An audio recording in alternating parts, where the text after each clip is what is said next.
please, please, Josh, share with the Okay, class. which one are you gonna go for? I was just getting ready for it. It's like no. on the count of 3, we're all gonna say the worst thing the worst slurs we all know. I'm Nobody gonna says say anything, it. and Josh. Nobody says anything but Josh. We all back out. I'm gonna say the Okay, gamer but, like, word. ever since the few days ago with the whole, like, Chris Chan thing going on, we started Oh, going through the Christ. documentary again. We found the worst thing we can talk about for sure. Oh, yeah. Oh, yeah. We started watching the documentary again, and when we got to the part where he's like, yeah, I'm a 1/16th Cherokee, and then he proceeds to read the Wikipedia page for Cherokee, and it's just like, no, honey, My favorite no. And oh, it's so bad. My favorite part is when he literally puts "blacks need not apply" on his dating profile. That's I think I always thought that was really peak right there. Oh boy. Like, there is nothing you can claim to make that statement any less terrible. All right. You know, people are like, he's gonna go to jail, and I'm like, you do understand this man is gonna end up in a mental institute, right?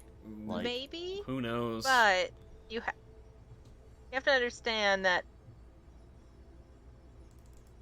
that is a very personal crime that a lot of people are not going to be willing to just put down to, like, you know, they didn't know what they were doing. Like, it's not a he didn't know what he was doing. They're gonna look at that documentary and literally use it as evidence. They're not gonna. The jury does not have to look at the fucking documentary. That's not something that's gonna happen. No, unless the defense lawyer tries to make Chris get, like, character witnesses to prove that Chris was a great person.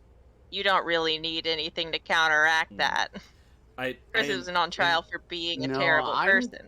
Chris is on trial for incest.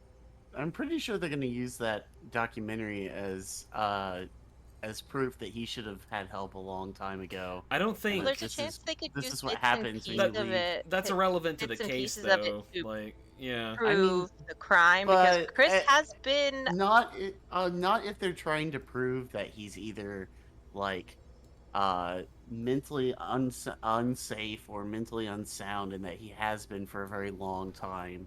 Yeah. Because, like, that becomes extremely relevant. I guess, but I cannot imagine a world where they're gonna make the jury just, like, sit down and watch, like, a 30 to 40 hour documentary just based on the incest they would charge. cut it up. You are highly underestimating the power of a court system, then, because if he has a good lawyer, they 100% will. I'm also that would be the first thing that I would go to. I'd be like, because otherwise he's screwed. It's going to be so easy to prove that whether he did or didn't do it, from, like, physical evidence. That Chris is going to have to apply for a state lawyer, and they're not going to be putting in as much time as those, like, big lawyers. He's, like, whatever the lawyer does is not going to be the best defense. It's probably going to be mostly take the plea, take the plea, take the plea. Because when your personal texts are out there saying you did it, and your voice is out there saying you did it, I'm working then on it. Any lawyer who isn't willing to just risk it all is gonna be like, take the plea. Well, anyway, I'm also trying to refer to Christine as she because, you know, fucking, I gotta be a man of my standards, but also, like, there's just so much shit about that, too. Oh, Christ, there's so much shit. I still think any lawyer worth their salt is going to be able to get them off. Well, not off, but he'll spend the rest of his life in a mental prison, and in, like, a mental health facility instead of an actual prison, which is probably better. I don't usually go to my lawyer to get me off. Hey. I mean, well, you know, that's what got Chris in trouble in the beginning of it. Yeah, so, I don't know if you know who Chris Chan is, Isaac, but I know I've heard enough of you guys, like, talking about it that I've pieced it together. But I'm afraid to look. Don't want to know. Don't read the really text. don't want to. You really don't want to know. There's a whole documentary if you do, but you really don't want to The know. No, latest. every time Chris will do something, and then you're just like, oh no. And then eventually you'll start feeling bad for Chris because like the trolls really are making Chris's life really, really hard. And then Chris will do or say the worst thing that you have ever seen. And you immediately don't feel bad anymore. Yep. It's like, fuck, no. I don't It's like what are you supposed to do? I don't know. one way or Watching another. horror? One way or another, she's gonna either go away for a long time, one way or another, or she's gonna end up homeless on the street because without Barbara getting the Social Security, they cannot afford that house anymore. So whatever. I know too much about this person's life. Can we play D&D, please? We could Yeah. talk about this literally all night, especially because Isaac doesn't know as much as we do. Right, so we're gonna start with a child who wins a sweepstakes for a No. free GameCube. No. Right. So, last time, after you all found Nudazon, he sent you off to the Black Cabin. You had a spooky encounter where pretty much everybody died, or almost died.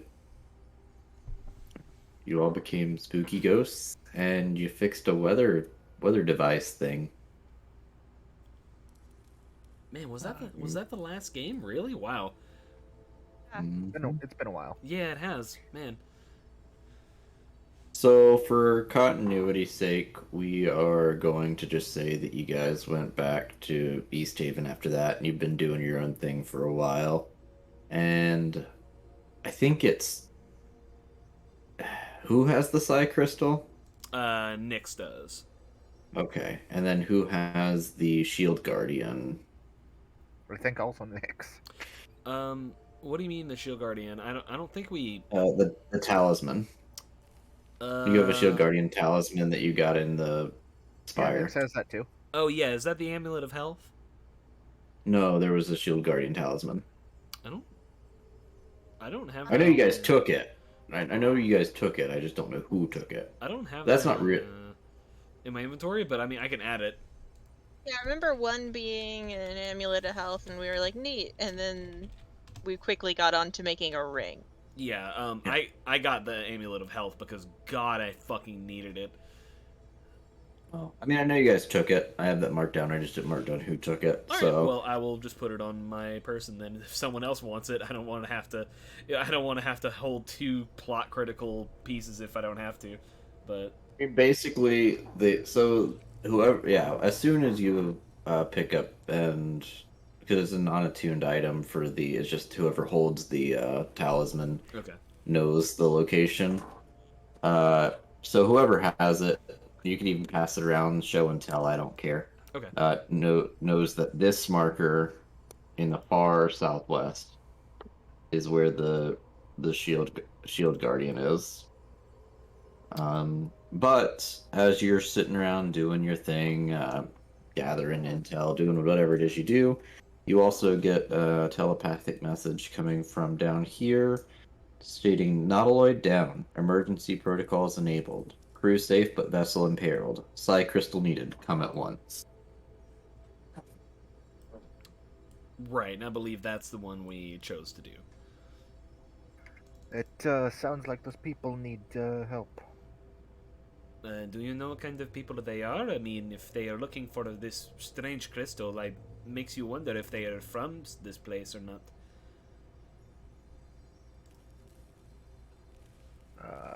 Well, I know for sure Big Fella's gonna shrug, completely ignorant. I suppose that's fair. I mean, if they need help, then they need help, I suppose. It could be very interesting. We just go, you know. Yes. Yes, we can go immediately. So yeah, I believe that is what we will be doing, unless Zana has a very personal objection. No, Zon is fine with whatever. Zanada says, according to my deep, dark backstory... No. I do have a deep and dark secret that one day will come to light, but The day may or may not be today. Oh boy. We finish this whole damn thing and it still hasn't come to light. Yeah. All right.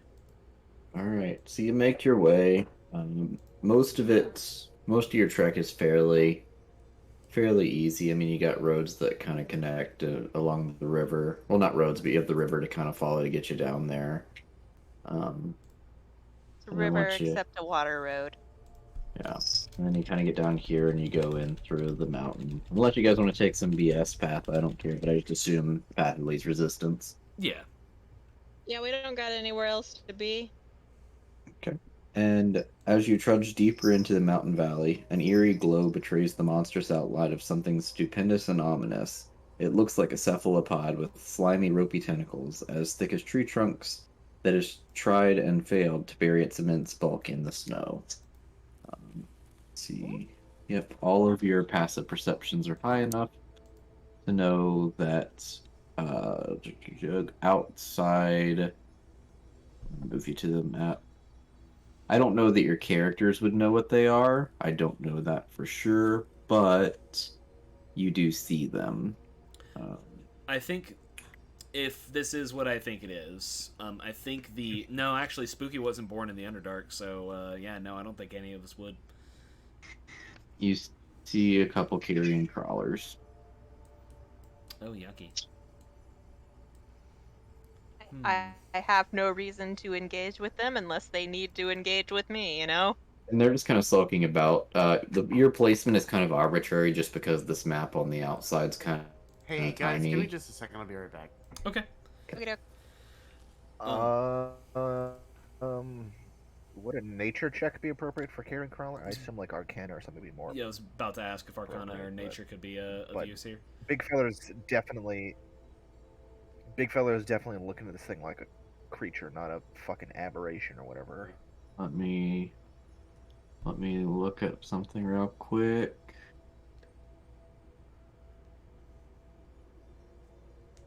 Yeah, I'd give it to you. I mean, it would.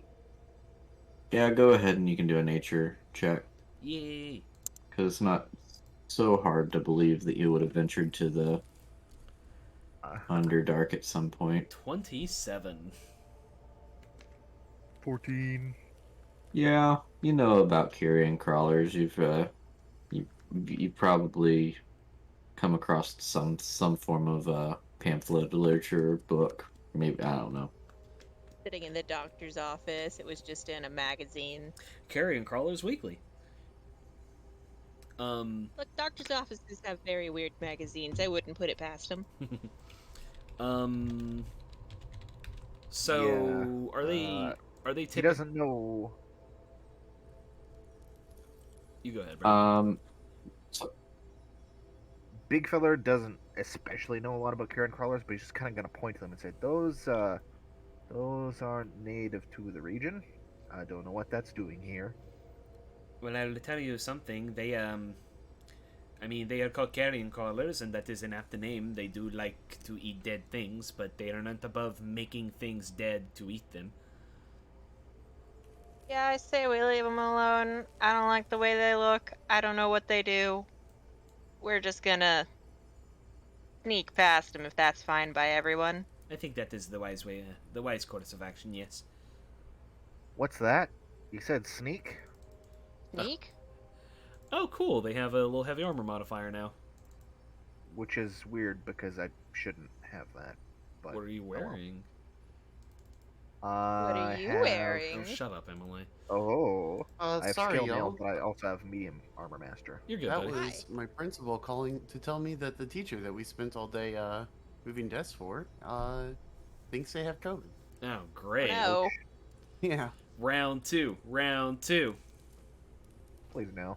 So y'all be in luck too because your little Chewinga buddy pops out and he does pass without trace on you guys and does a little dance. And... Thank Christ. Thank you, bud. I rolled a 9. So basically, Josh, what happened is we identified these things as carrion crawlers, and we're just gonna try and sneak by them and not cause a fuss. So stealth check will probably be in the cards for you and Pestilence. Oh, you want a stealth check from me? Georgia. Roll that now, didn't I? I was like, cool. See what they got. Yep, that's about right. Well, pass without trace makes it a Okay. 14, so. And you gotta roll yours. Alright. Still Well, pink? Yeah, I was rolling it. Oh, okay. Ta-da.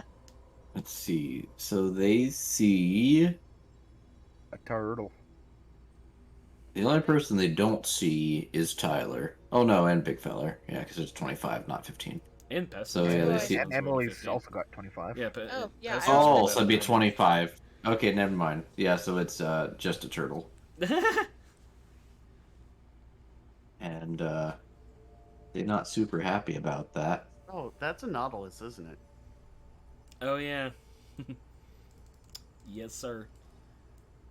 So turtles are They're natural they're prey. gonna hit. Yeah, they're gonna find that turtle and they're gonna eat some turtle. I would prefer not, but you know. Have you ever eaten turtle? I never have. Never had the pleasure. My dad ate turtle and offered it to me, but at the time I had a pet turtle, so I was like very upset by it. Oh, no.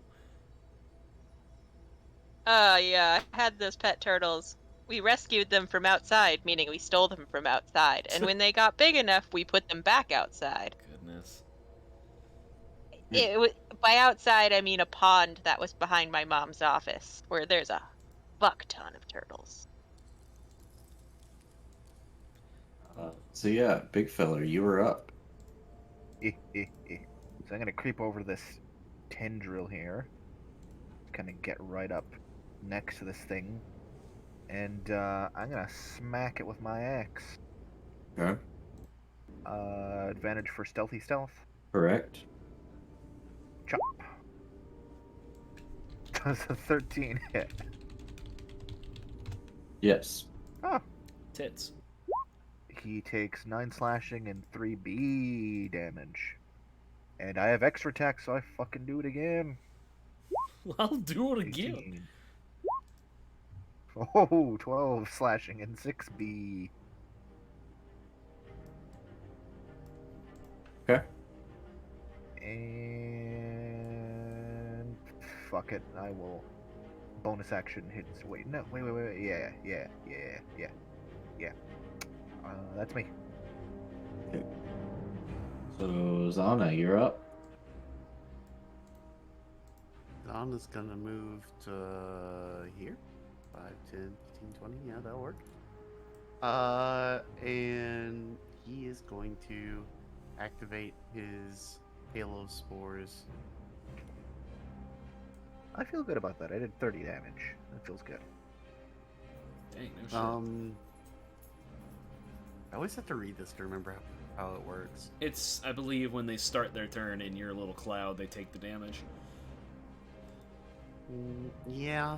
And I'll just put the cloud on top of this boy here. It's like a 10-foot thing. I believe it circles you. Yeah. Well, Do you remember the time we thought you yeah. killed me with the mushroom 10 spores? feet. Yeah, and it's completely optional. Yeah, so if it moves within 10 feet of me, Or starts its turn, yeah. and then I can... Oh, so this doesn't even use my druid thing. It's the other thing that does it.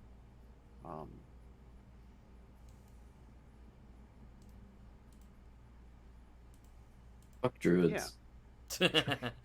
Dude, have you ever read the abilities on this? It's a little wild. Anyway, so yeah, I'm gonna do that. When it starts its turn, it'll take a D4 of necrotic damage. Okay. That should just be a bonus action or something, right? Because I think you should still have an action. Should Oh have. yeah, I guess so. Should Yeah. have a bonk. Well then, I'll cast a spell as well. The bonker, the spunk. I will say that druids, but dude, Stars Druid is some of the most fun I've had playing D&D. Period. That subclass is so fucking cool. I'm a basic bitch. I like my moon druids. You get a fucking bonus action, just shoot shit That in bonus one- action. That one I don't think worked. Mm, I don't really think big feller's flanking. nah, he'd Does have flanking to be... work if he's invisible? Yeah, he's invisible, so Yeah. there's nothing to distract him. Exactly. Yeah, see, it does not work. All right. Well, then that's my turn. Alright. Well, they still the only person they can see is you, so they is going to try to tentacle gobble you. Well, first of all, Oh yeah, they gotta take that D4. Go ahead. That's like who- more than a It's D4, 40. right? No, Oh, it is it's a just D4. D4. I guess it's because it's constant. Alright. Area effect. Yeah. And then does a 17 hit you? I believe not. Nope. Okay. I like how Josh went from So- playing a character with a constant AoE to playing a character with a constant AoE. It's like very similar to Mungark now that I think about it. And then he's gonna bite you after he does the tentacle gobbles with a 19. What are we fighting?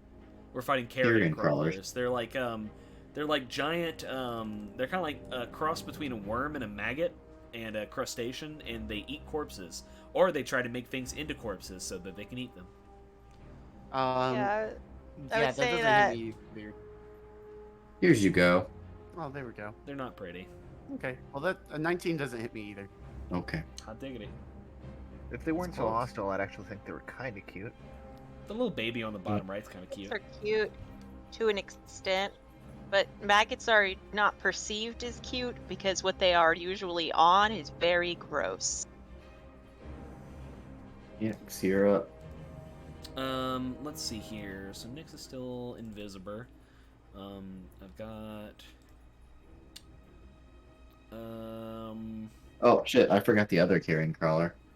I forgot there's two. Nani? Oh yeah. I was like, there's Nani the fuck? I thought you were Oh, saying. there it is. Fucking rest in fucking pickles. The tentacles. Nope. And bites. Oh, okay, crit. There we go. Oh no. Oh, Crack wait, that stop. shell. No. Right, goodbye, Zana. Can't believe Zana's fucking. It's only 13 piercing. Yeah, it's fine because the thing you really don't want to get hit by is the tentacles. That's what's gonna paralyze you. And another paralyzer. I can say that without being meta because Nyx knows. Yeah. Okay. So now you can take your turn. I'm going to cast Acid Arrow. Oh wait. Sorry. When it moves in, does it take the damage too? Mm, Or just when it starts its turn? I think when it moves And the in, creature you can see moves within a space. Okay, within 10 so- feet of you starts its turn there. Okay. How much damage did it do again? D4, you said? No. Oh, the- 13. To you, 13 oh, okay. piercing. That's fine. That's fine. That's fine. Oh yeah, it's we can sneak attack advantage, right? Yeah. Then I will re-roll that 12 and hopefully it will hit. Yay, 17. That will hit. So, just double checking here. First of all, I'm gonna roll the damage. It's gonna be on the one that is currently in between Zana and Big Feller is going to take 12 acid damage. Okay. On a hit, it takes that, and then it'll take 2d4 acid damage at the end of its next turn. I don't think Okay. it's gonna survive. Well, we'll see. It's looking pretty rough, but And you then never know. I'll move 1 and 2 to be behind all the meat. Probably not far enough. Boop. Alright, that's my turn. Castellan. Finish him. Pestilence. Move the UI around. That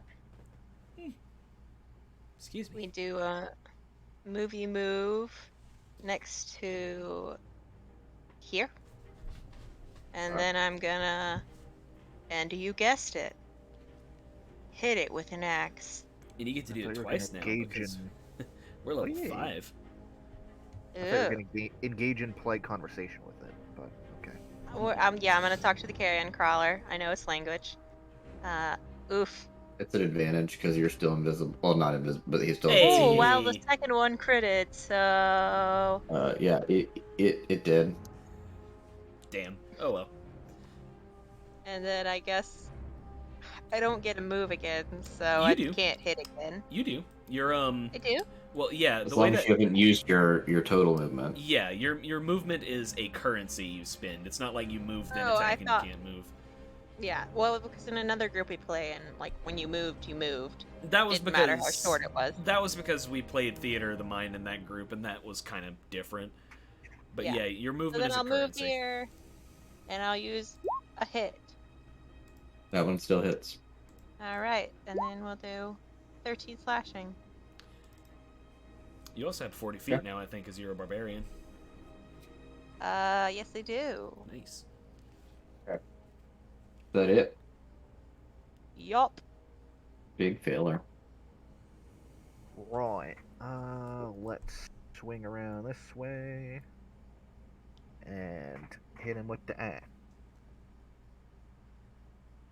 Hit him with the alcohol. Who's he currently facing? Still Zana? Donna. Alright. Well, choppity chop. That hits. Choppity chop. 11. And then we're gonna do it again.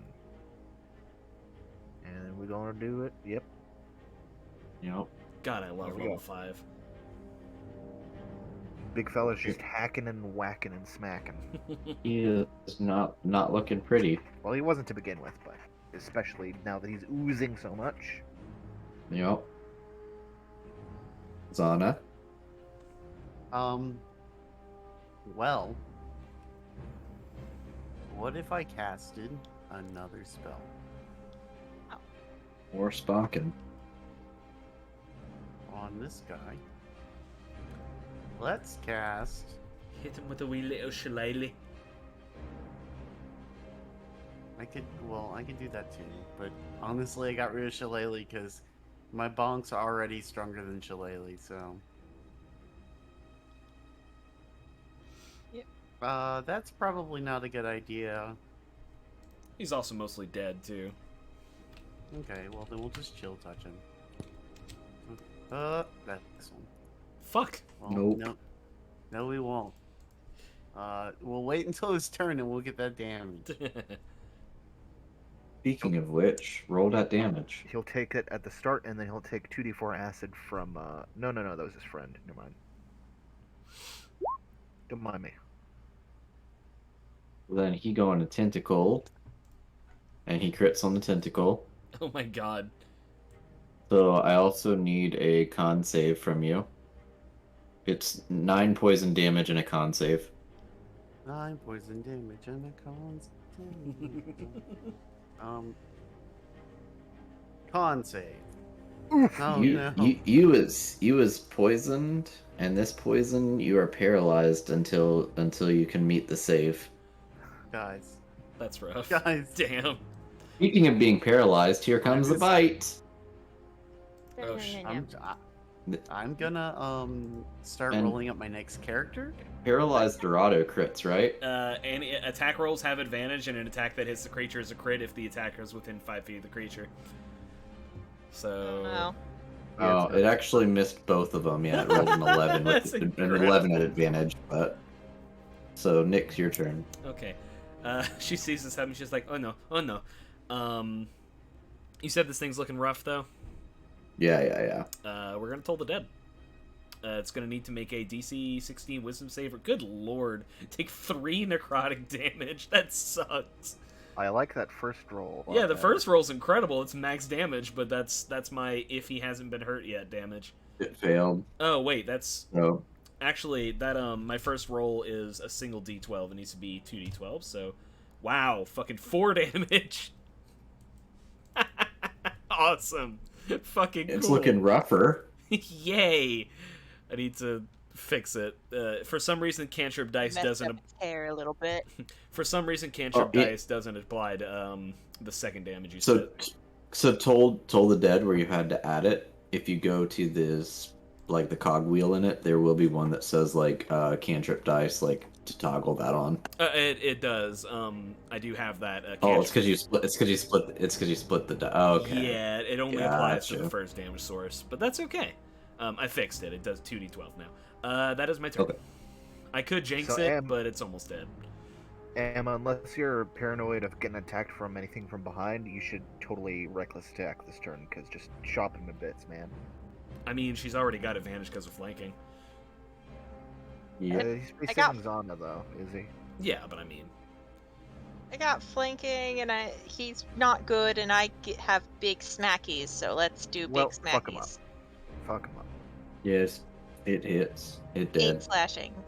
Ta-da! all right, let's see to All right. let's see to Mr. Turtle real quick. Before we get too cozy here, whoop! I would like to look for aberrations. I don't get specific locations, but I can get a count within a mile. In a mile? Yeah. Okay. Let me look at some things.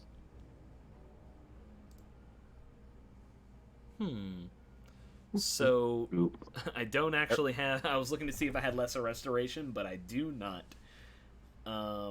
So that's fun. I'll cast a gentle repose on Zana. I'm kidding.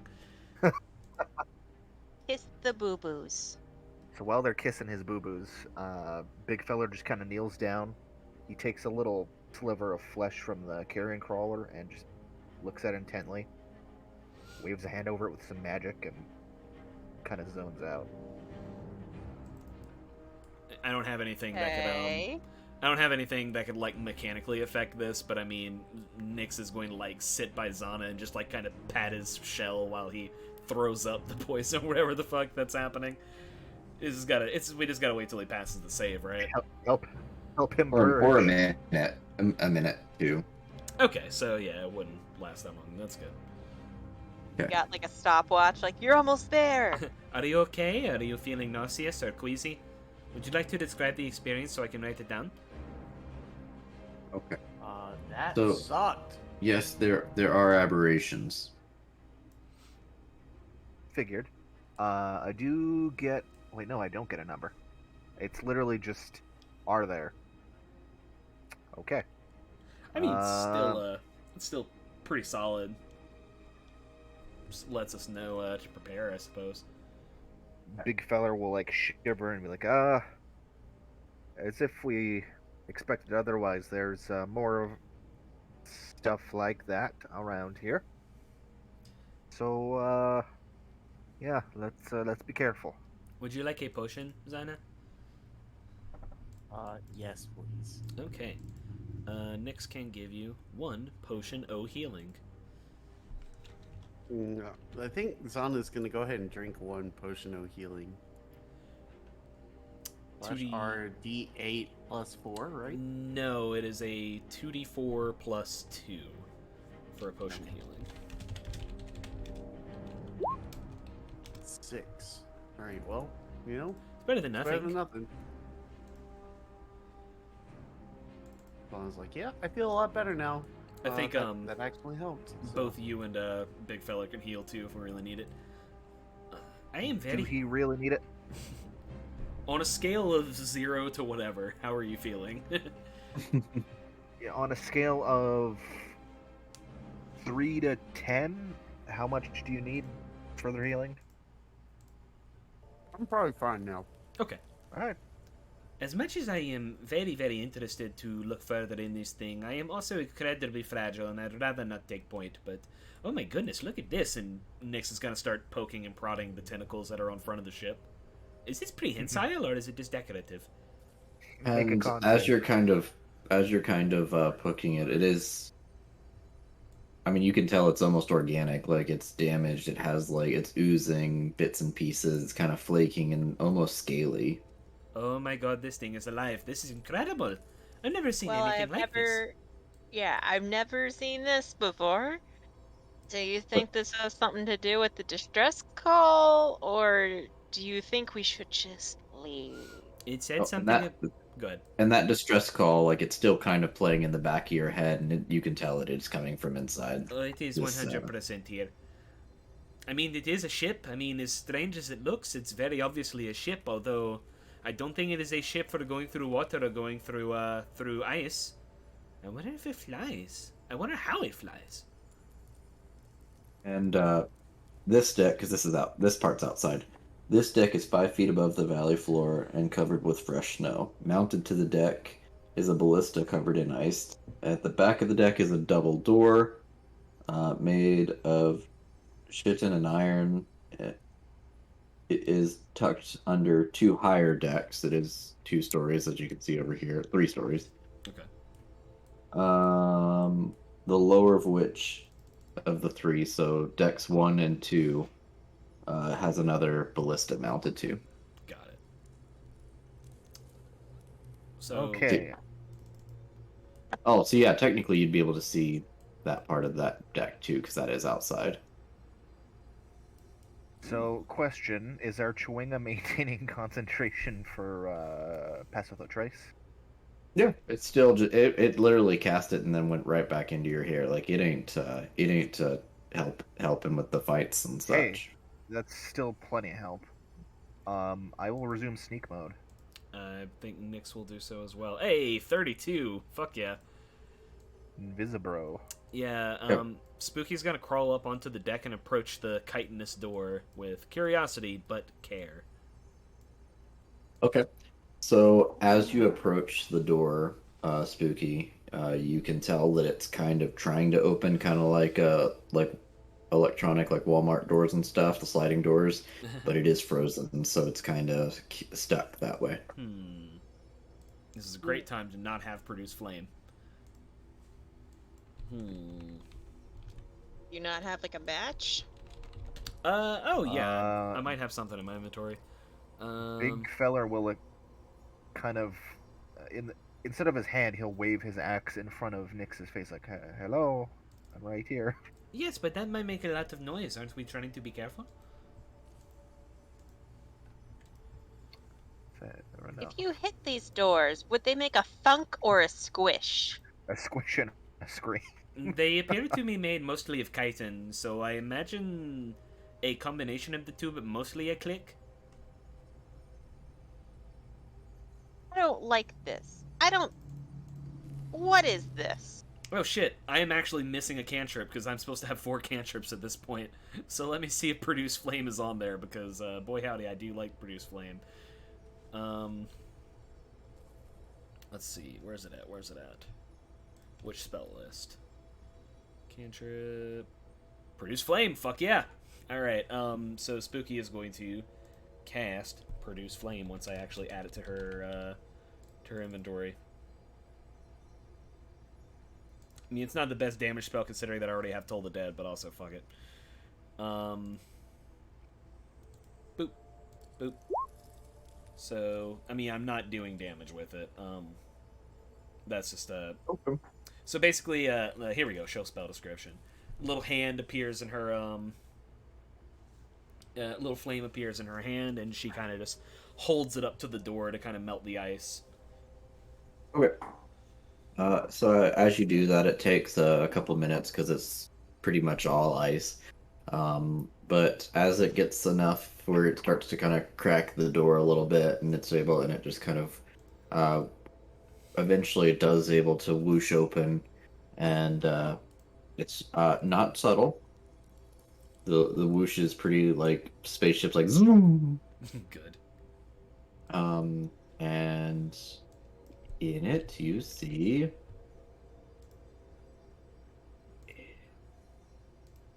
Goo. Uh-oh. At least we're subtle. They might like come out to check what the fuck it was. attached to the walls in this chamber are 3 sets of chain manacles designed to hold large creatures. A staircase rises to the next deck amid crates, barrels, and broken bits of equipment. Moving among the detritus are 4 creatures. 3 of them are small, repulsive purple things that float above the grounds and pull themselves across the floor using oversized space tentacle. The 4th is a lumbering monstrosity made of stitched together parts from goblins, dwarves, and reindeer. Jeez. Yikes. Okay. So Zara looks visibly ill. the purple things look like this. Aww. Kind of cute, It actually. reminds me of like a Men in Black kind of alien. And when they see the door uh, come open, they childlike send out a telepathic message um, that says "Help, help," but it's not like danger help. It's very childlike. They are talking to me. Should I say something back? She's saying this like quietly, whispering.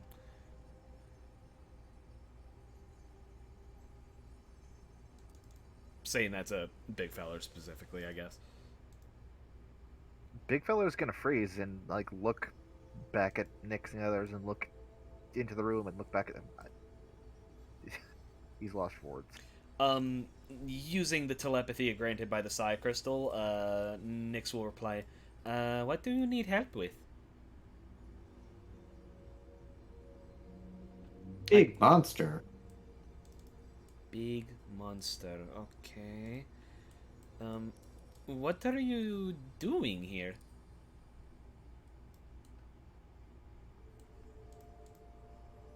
Hi, big monster. Okay, there's a big monster on the inside, but I'm not exactly keen. She's not saying this telepathically. Sorry, I should probably say that. She like to the rest of the party. There's a big monster inside, they say, but they're not exactly. They're sort of little monsters themselves, you know. I'm not exactly keen on it, but maybe they will help us look inside. I will unstealth and I'll just Okay, he's doing experimentally that. take a step in. How do these guys seem to react to that? Oh, they kind of do the same thing, but as you look, you do see the other creature that's in there, and it's one of these. Ah, it's the pain deer. Yeah. I don't like it. Does he have a The shiny first one was nose? kind of cute. This one's kind of Frankenstein. Yeah. So he sees you and he starts making his way towards you. So he's gonna roll that initiative. Man, Sloth. Oh boy. Sloth from the Goonies really let himself go. You might want to. I've never seen the Goonies. You might want to put Pestilence up here. Oh, yeah, I did not move Pestilence. I need to. On the dick. Ramp. Yuck. I will say that Spooky pulls the Psi Crystal out and holds it in her offhand. Did I just motherfucking crit on initiative? Yep. Fucking useless. No, it puts you at the top automatically. I mean, actually, that might be a house rule. I don't remember. Where am I token? You're to the left You're of next Spooky. to Nick. You're by the ballista. I did it. So yeah, Spooky is going to take the Psi Crystal out, which I believe, because she's a smart little cookie, makes it shine bright light in a 15-foot radius. It is. Perfect. Let's put this back on. Alright. If we wanted to kind of wait out here, I could put a web to slow its movement. But given our barbarian's going first, I mean, it's kind of your call. Put a web out and then just hold in place for the ballista, just aim it. I mean, we totally could. It's still frozen, though, I believe. Right. You could still probably melt it. I don't know. What would our barbarian like to do? Am you there? Oh, fuck. Sorry, I spaced out for what? For it's combat with the big thing. Oh, go hit. I go hit. I guess we will try to go in and not. Shit, fuck, what is happening? Shit, fuck. There you go. That's Sorry. the wrong way. No, I was. Okay, my whole screen is moving around whenever I pick up my name, and it's making it very hard to move. Please stop doing this, Roll20. Would you like me to pick you up and move you? No, I need to fix this somehow. You see my problem. It's you right click to move the camera and then see if that fixes it. If not, swap tabs and then come back to it. Okay. So we're gonna walk right up to Mr. Reindeer Flesh Boy, who's not happy with us. I'm gonna fucking... Yeah. Now the question is, A, does the gnome thing seem to give a shit? I guess it's the only question, really. Does it allow her to pass? Oh yeah, it kind of. I mean, they're tiny, but it kind of squishes up on one tentacle and kind of lets you pass. Love these guys. I want 50. I'm going to rage and hit with big axe. Oh. No!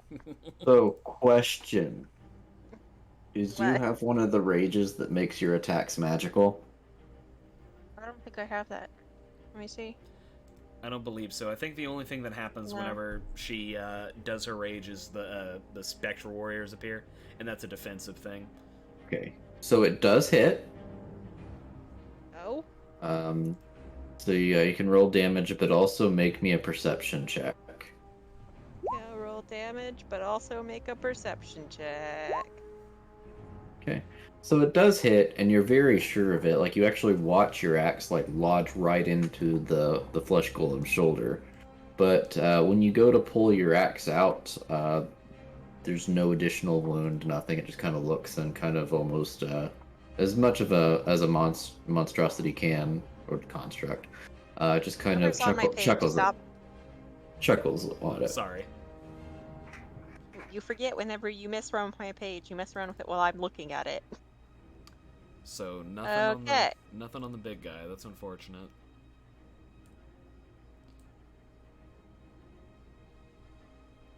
Big feller. Well, I mean, you can hit again if you want.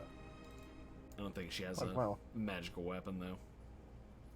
No, You can still I'll just do a take another second swing. one Yeah. just to be cool. Experimental, too. Same exact roll. Yeah. Same Same- exact roll, same- less damage. Same result. So, big feller, you're up. That's not good. Yeah, well. Whoop. Well, I'm gonna be doing that anyway.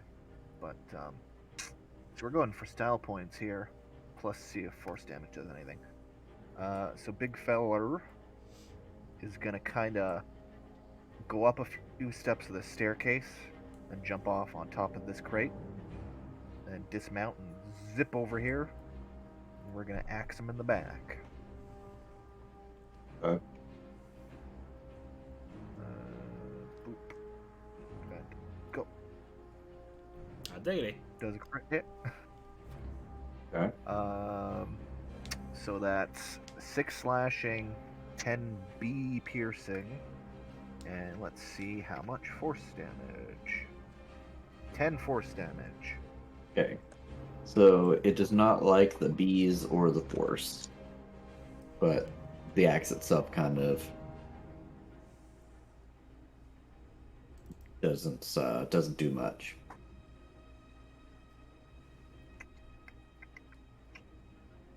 Well, fuck it. Take another swing.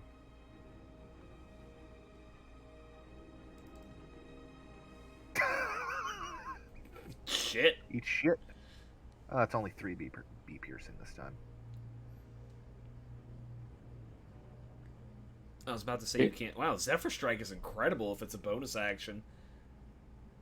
Yeah, it's pretty nice. Okay. So, Flesh Golem is gonna go next. And he gonna hit big feller. That's fair. Yeah. He does not like the bees. Not the first- bees. You The monster.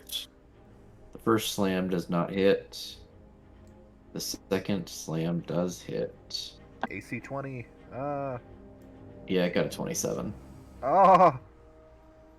For 23 bludgeoning damage. Holy shit. The big owie. And that will be its turn. Zana, you're up. Donna's up. Alright, so 5, 10, 15-ish, 20. Before Big Feller gets the wind knocked out of him, he's gonna shout, "Use magic!" That's all I'm good at. Can I see over the boxes here? The boxes are...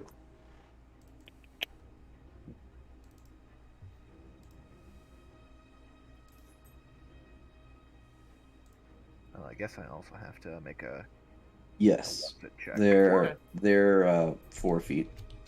Okay, let me I have lost use concentration. F.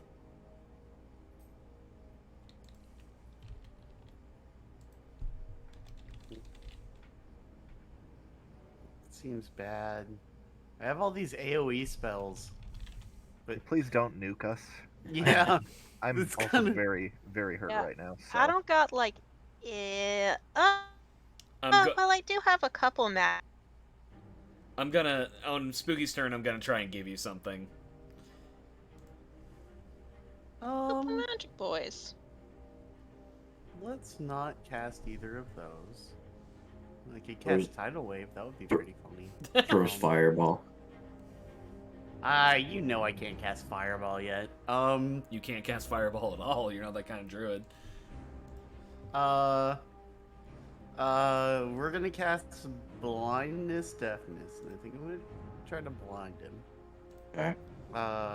So I need you to make a Constitution saving throw. Does a 21 save? Oh, Oh. goodness. Jeez. Yeah. Yeah, it sure does. Alright, never mind. We're down to spell slot. What a bad idea.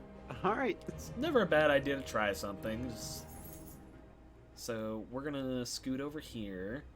And Spooky's going to drop the ice dagger that she has on the crate for Pestilence to use if she wants to continue hitting. I've added it to your character sheet. She says, "Use this. I think it might help." And then, in the meantime, she is going to cast Guiding Bolt on this bad boy here. I'm going to be casting this at 3rd level. Please hit. It'll Yeah, be a really. bitch if you don't. 22 to hit Okay. for I would have felt very bad for you if you had not made that. 24 radiant damage. So he just reels back with her wand and just shoots like this little orb of light right into this thing's chest.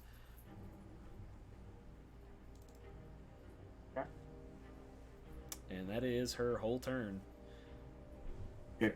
Pestilence, you're up. Use the knife. I'm going to cast Crown of Madness on the boy.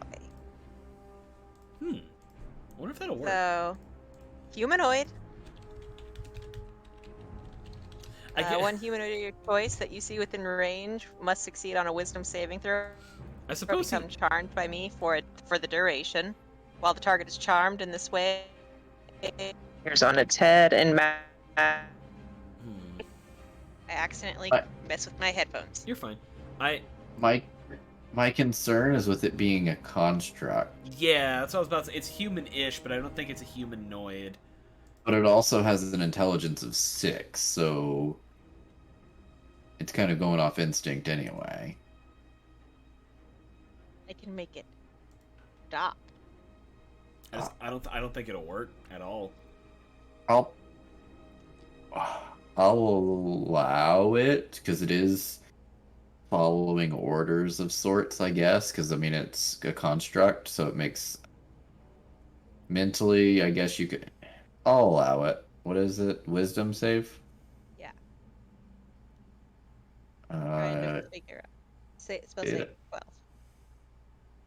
It Everyone actually here is a kinder DM than I am. Well, my thought process is that flesh golems are under the tutelage of another individual, like they're serving, so they can follow basic orders. I'll allow it. If it were like a... If it, the fact that it's a flesh golem, I guess, as opposed to like a stone golem or something. right, exactly. That is kind of a So I'll allow it, yeah. rules is written, rules is intended, and whatnot. But you know. Okay. So it does fail. All right. So it is now charmed by me.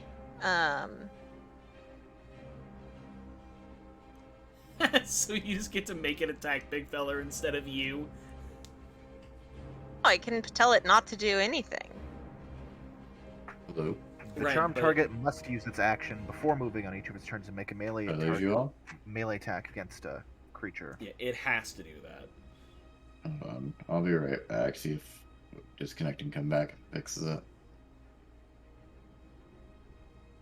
On your subsequent turns, you must use your action to make control target. Crown of Madness kind of sucks. Yeah. Yeah, but I was hoping not to make it have to hit people. Yeah, but Well, it's Make it unfortunate. hit things. Yeah, unfortunately, it has to. The wording of it is that it has to attack, and it has to be a creature other than itself.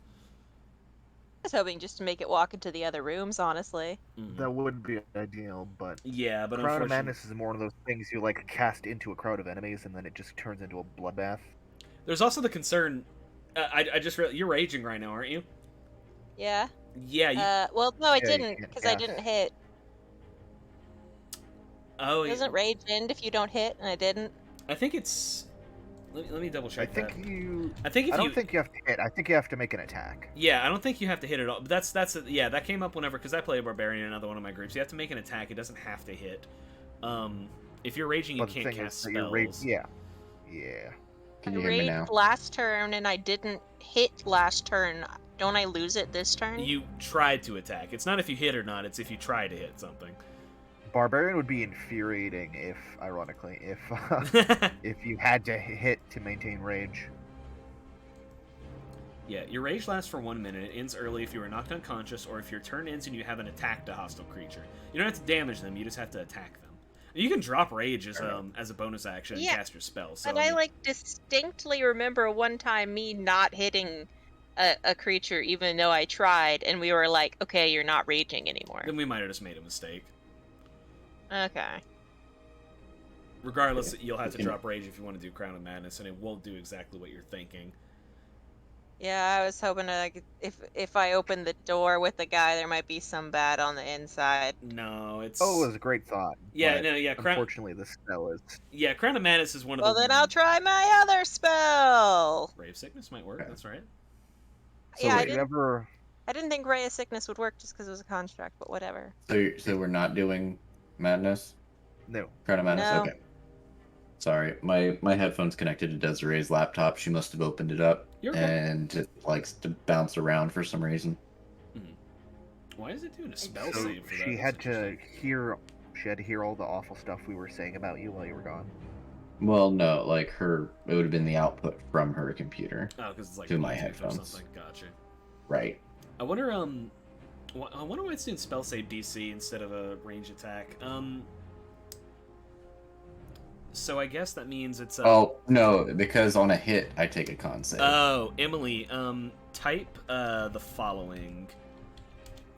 If your spell save is 12, that means it's a +4. So just type that without the quotes. Yeah, you could have just told me to roll a d20 plus 4. It was easier for me to type it out than try to say that. My brain wasn't working.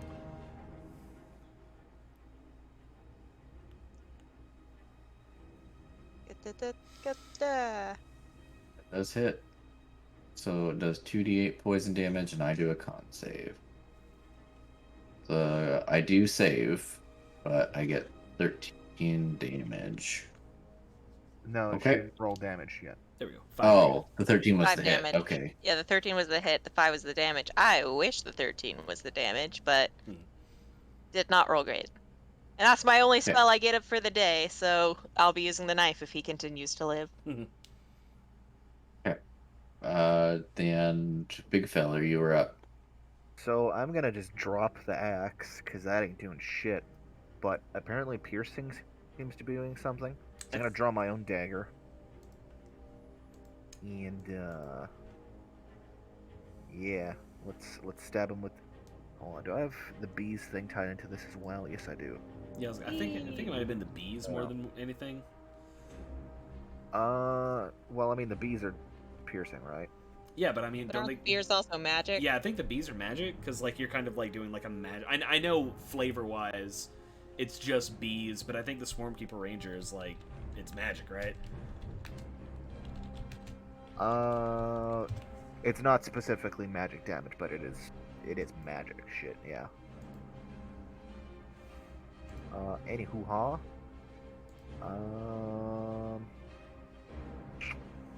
God, if I was a gynecologist, that would totally be something I say all the time. Any Hoo-ha. Yeah, any hoo-ha. I'd be the worst gynecologist. Everyone would hate me.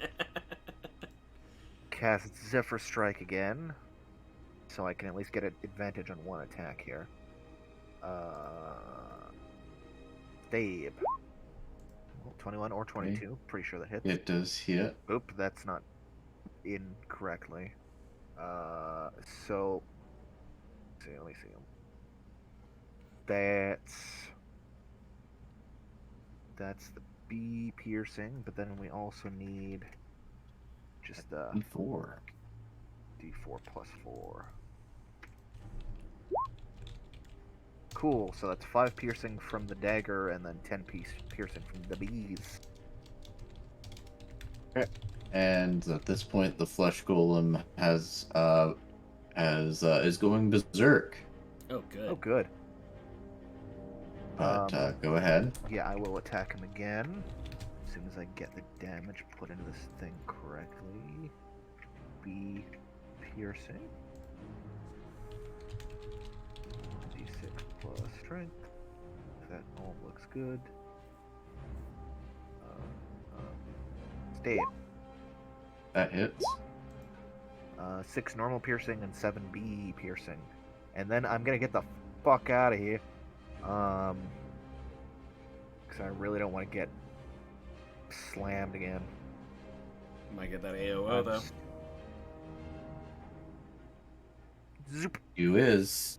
No, I'm He not. is. No, Oh, no. Zephyr. Oh, Yeah, Zephyr, you're that's right. right. So I'm just zip. Okay. So Flesh Golem Berserk is going to hit the person closest to it, which is Pestilence. Sorry, bro. I don't want to die.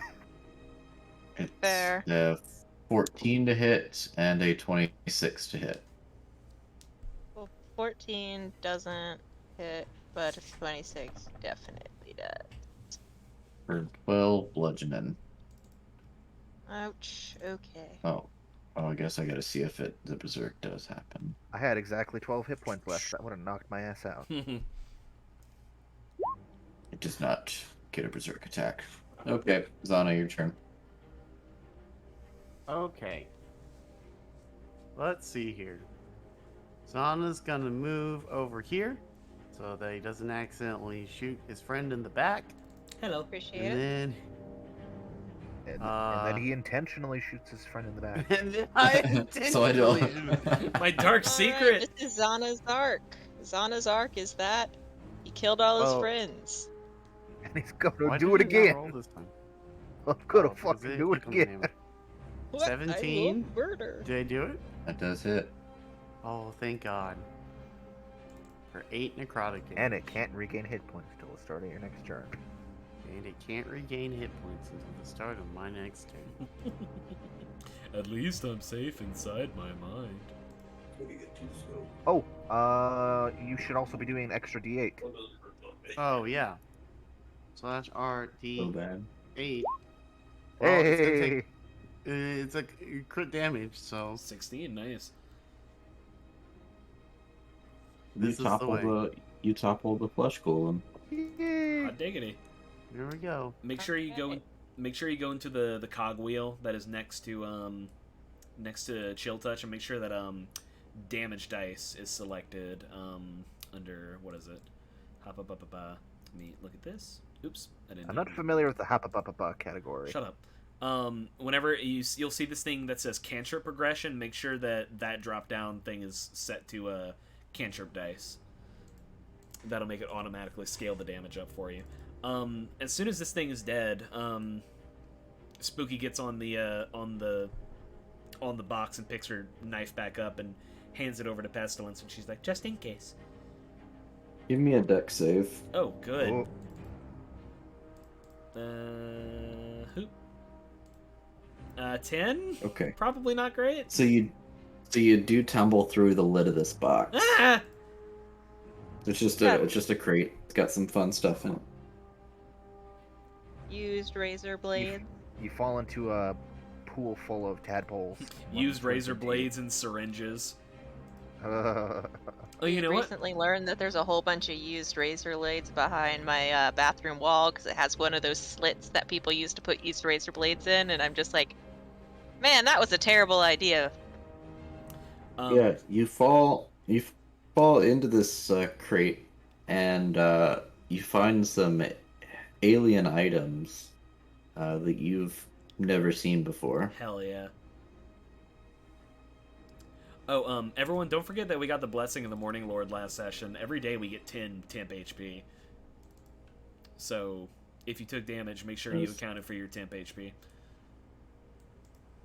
well, It is correct. But yeah, these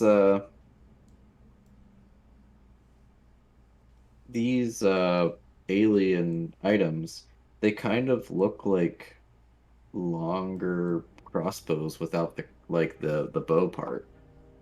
Huh. There were 6 of them. Spooky pops up from the box, probably barely clearing the rim of, and she's like, "There are some weird things in here. Also, Pestilence, you can have the knife for now."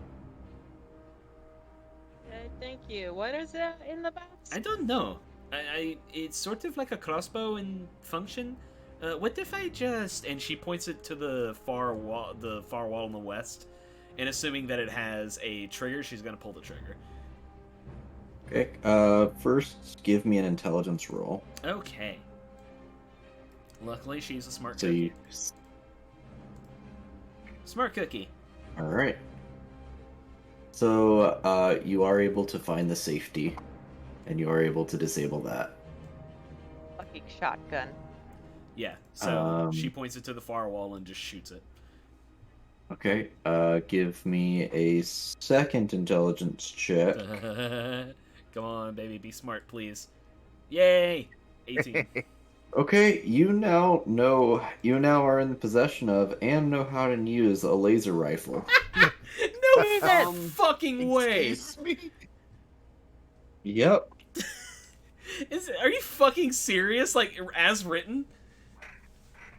Holy shit! That's incredible. So How many of these are there? 6. There's Sounds Pass like them we around, all need boys. a laser rifle. Are you? There's no fucking way. That's incredible. Okay, yeah. So she so kind of you like, shoot into the wall like a. Pizoo! oh my god. Well, look at this thing. This is I incredible. mean, yeah, you can look in the face, but I sent it. Look around to the little babies in the area and go, y'all know this is? Fucking Y'all laser. know you have this? They're literally laser rifles. Oh my god. In the same See room it. as babies?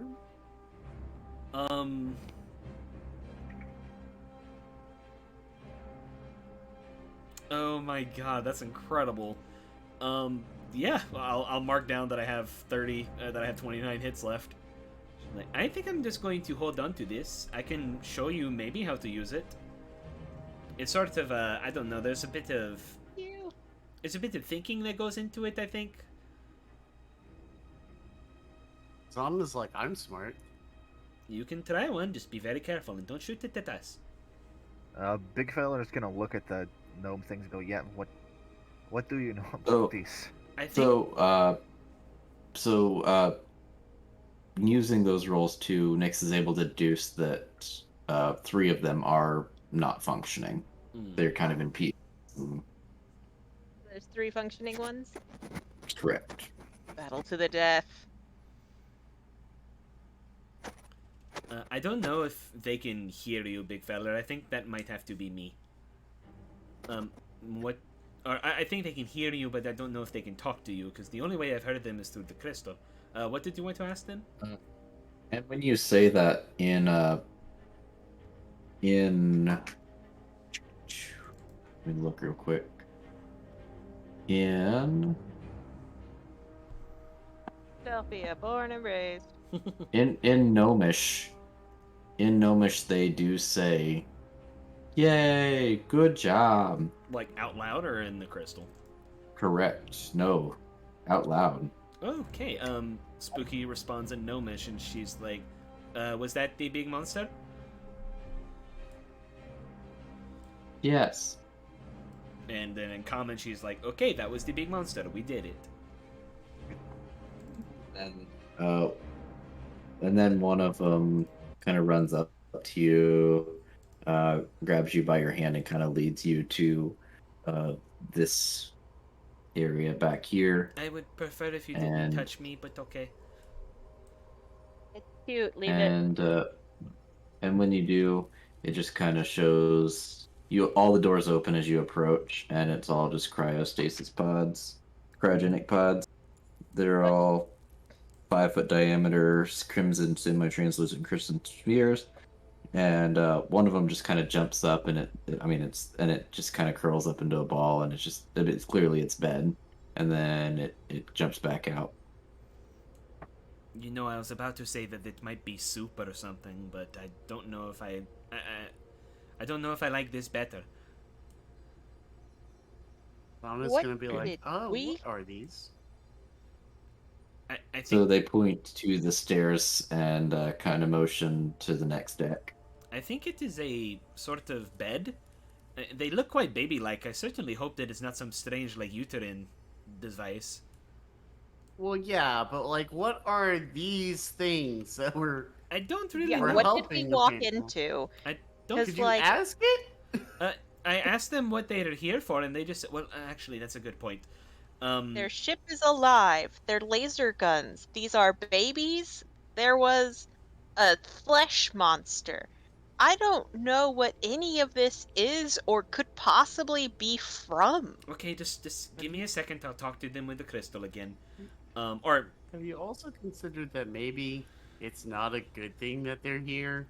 That we should do something about them? oh, of course I They don't have. seem natural per se. Oh, of course I have considered this, but they're so very interesting. We should at least try to find out before we make any concrete decisions. If you say so. I do say so. Y'all debate it, but big fella's just fucking walking upstairs. And Zana's just gonna cock the The laser cock the rifle. laser rifle. Well, I need an intelligence check from you to see if you know how to do that. Can I try to? Wouldn't we be able to do it at advantage because we saw Spooky use one? Can I like try to walk them through it? Sure, I'll give you advantage on that check. F. Well, Right. I'm not rolling well tonight. It's okay, buddy.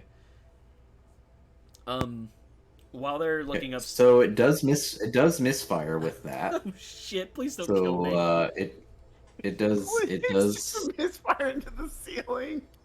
So I It was does like, oh hit- shit, it my does- bad. let's see, 20. Oh, I gotta determine who it misfires towards first. Oh no! No, towards. Don't kill one of the babies. Oh shit.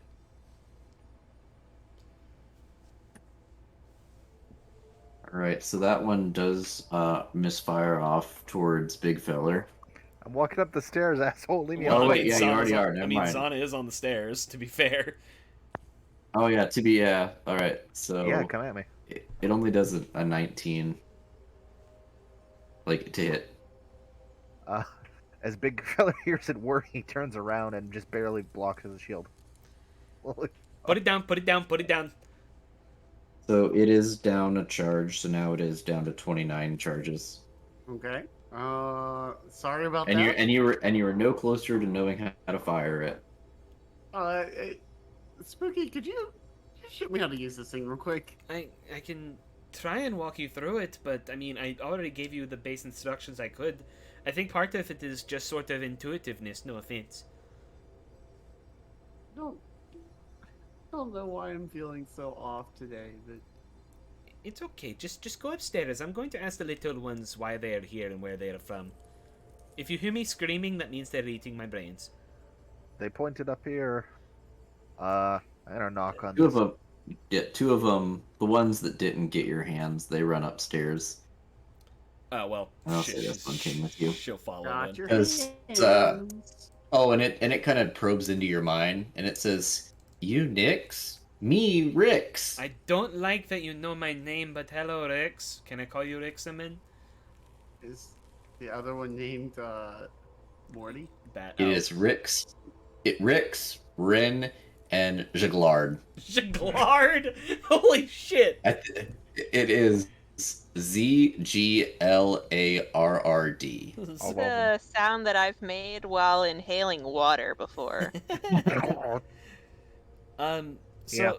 so Rix, if you don't mind me asking, she's saying this out loud in Gnomish because it's probably easier to just talk than talk through the Psy Crystal. If you don't mind me asking, where are you from and what are you doing here? I've never seen any ship like this before. It just points up to the sky. So Oh you my god. you were flying? Okay, you were flying. We have established this. What were you flying for?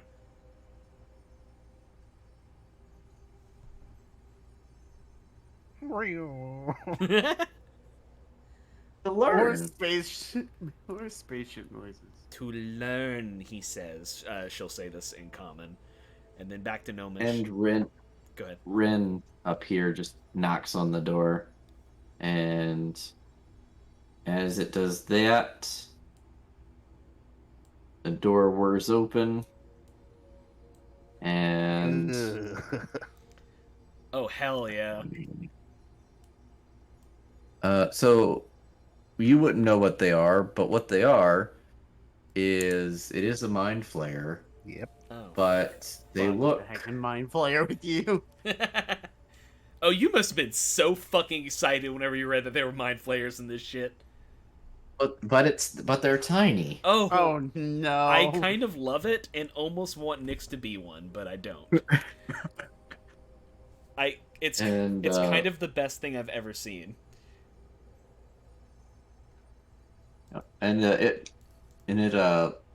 So they okay, close this out. So this dude, he kind of hovers out and says in Gnomish, it says, hello? What are you all doing on my ship?" Spooky, what the hell is that? I think it is a gnome. It's speaking my language. Let me just. I'll translate for you.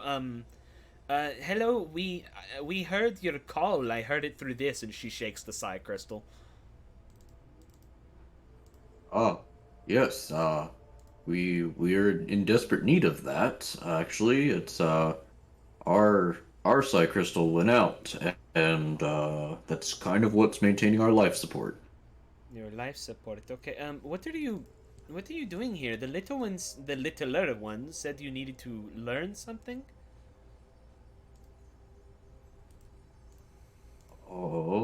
Well, we're not from here. We're Obviously. here. Not that much. We're here to collect and learn about this plane. We had gathered a couple of beasts to observe, but when we crashed, we let them free. Can I They were- ask why you want to learn about? What did you call this? A plane? This is not a. What? What? Well, we it's in the nature of our people. We travel from what you call the stars, and we collect, study, and assimilate cultures. That Simile? last one. Assimilate? What was that? Yes, that. Oh no, that's fine. That word kind of catches in Gnomish, but I'm pretty sure assimilate is a good way to say it. But the nature of our species, I don't know if it's this race's affinity to magic or just their natural resilience, but our transformation uh, just did not go as planned, and so the the host in which I inhabit, a lot more of him is stuck around than typical of most races. Are you, Also, those three little ones are the ones that went really, really wrong. are you talking about gnomes? Yes, Ah, Wrong. yeah. Did you So take over people's bodies? that would be the easiest way to explain it. I don't like that. I I think Well, Zelda's gonna look at Spooky and like kind of head nod toward the gun and be like, wait. I see where you're going, and I see you found some of our technology. I have more for you. I can give you uh and he points to his laser pistol and he says, I can give you these. I have a couple other bits of technology upstairs that we've done. Because I've been melded with this gnome, his desire to tinker has overwhelmed me, so I've basically just been incessantly tinkering and inventing. So I do have things. All I ask is I just get the psi crystal, plug it in, the ship will repair itself, and we're on our way. I I I don't know if are you going to go and try to assimilate other people? Are you going to try and do this to other people? Because I don't know if we can let you do that. I mean, it's the nature of our people, but I grow weary of this plane, so your plane would be safe. Yeah, but like, what about other people's? Like, I don't know them, but I don't want people to get like destroyed to become you. Do you have to do this to reproduce? Can you not live harmoniously with others? I find your entire everything extremely fascinating, and I want to respect all forms of life, but it's give a life, take a life. Our It's sort of a difficult way to justify. our spawn, in their formative years, are similar to what you would call a tadpole, and without the proper host, uh, the the tadpole cannot transform into our advanced forms. So yes, it is necessary to our reproduction. She kind of looks at the So you're others. parasite. After a long silence, Big Fella's gonna chime in. What if? Could you not limit your reproduction to, say, creatures that were sickly or near death? That give them the option to sort of live on as one of you. We're going to try and change the fucking nature of illithid society. So Yeah. we we actually do not have any more tadpoles on this vessel. So we would not be in charge of that. Our goal at this point would be to study and observe. And now, given the nature of my split mentality with this gnome, apparently invent. So we would not further reproduce. We would just travel, collect. Honestly, we've been most interested with beasts, those worm creatures, and the flesh golem were were fun to observe. Where did the flesh golem come from? I made him. Ah, there we go. He was not very friendly. What do you mean?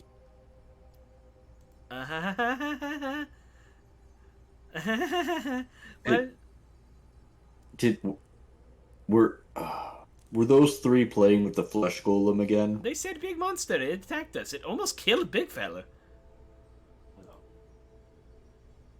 To be fair, they told us to kill Big Monster. They did tell us to They kill like big monster. they like playing kill big monster. The this the is monster will this is Dad monster Isaac will- talking, not DM Isaac. they try to suck the flesh golem's brain out. There is no brain, and the flesh golem plays dead. It's a game. Well, I'm afraid it's not a game. no, I'm this afraid that time. it's not playing anymore, and I'm very sorry. That's fine. I can rebuild. It's not. We can't It's fine. rebuild him. We He have it, technology. these three have been more of a handful. The captain actually wants to dispose of them, but as irritating as and a nuisance as they may be, I have grown fond of them. I just have Hang to on. learn have to. You gotta said be they a make dad. you suck the brains out of the golem? Do you eat brains? Oh, yeah, that's a thing. No, That's our- you just keep that- saying things that worry me. Yeah, that well, I Alright, mean, just kind of like looks at Spooky, looks at Big Feller. Everybody's just like Look looking at- around, eyes Yeah. darting back and forth. now I understand. Given my understanding of your culture, that Yes. a lot of these things are concerning, and that's why, like I said, my offer stands. Take some of my technology. Take these laser pistols. I'll show you how to work them. And just give us the side crystal and we'll leave. I need to. I mean, I suppose I don't know if with telepathy. I mean, given that I imagine these guys are quite. I mean, this is just Tyler talking, not Spooky talking. But I wonder if I could like selectively, telepathically talk. I guess it's just one person at a time. But Spooky's gonna basically side crystal to the rest of the party one at a time. So what is your read on this? So what is your read on this? So what is your read on this? One for each person. My read is Not going to too be. good. My read is going to be. I don't like this.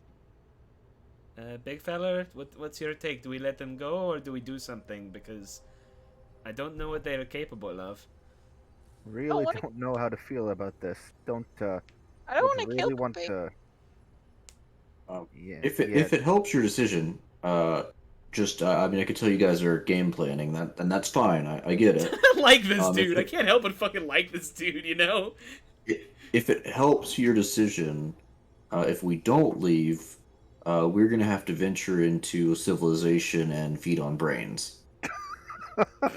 Wow, so we either let you destroy another civilization or let you destroy our civilization. It's nothing personal.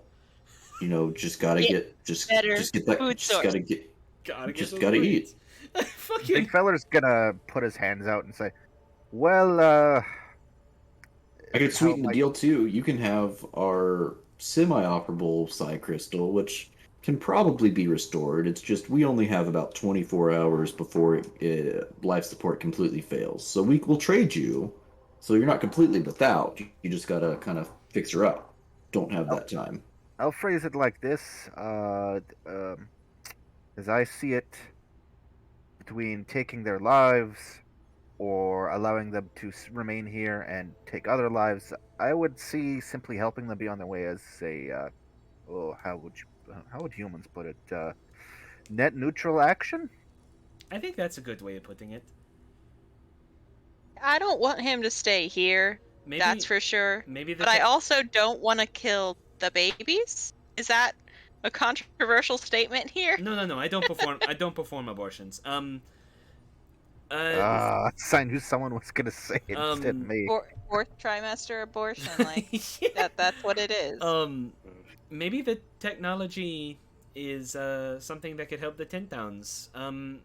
Okay, Oh. okay. Did I happen to have anything that can change the weather? Oh shit, yeah, that's a good point. Yeah, it's cold as fuck here, and it's like not. It's supposed to be cold, but not this cold. It is sort of our primary directive at this point. Yeah, I had to make a Star Trek joke. Unfortunately, that is our issue, is why we can't just stay here. When the life support fails, the cold is what will kill us. We do not have Us too. anything for that. Yes, us too. Okay, can you tell us anything about this technology that you were offering? Yeah. I mean, besides the less functioning psi crystal, of course.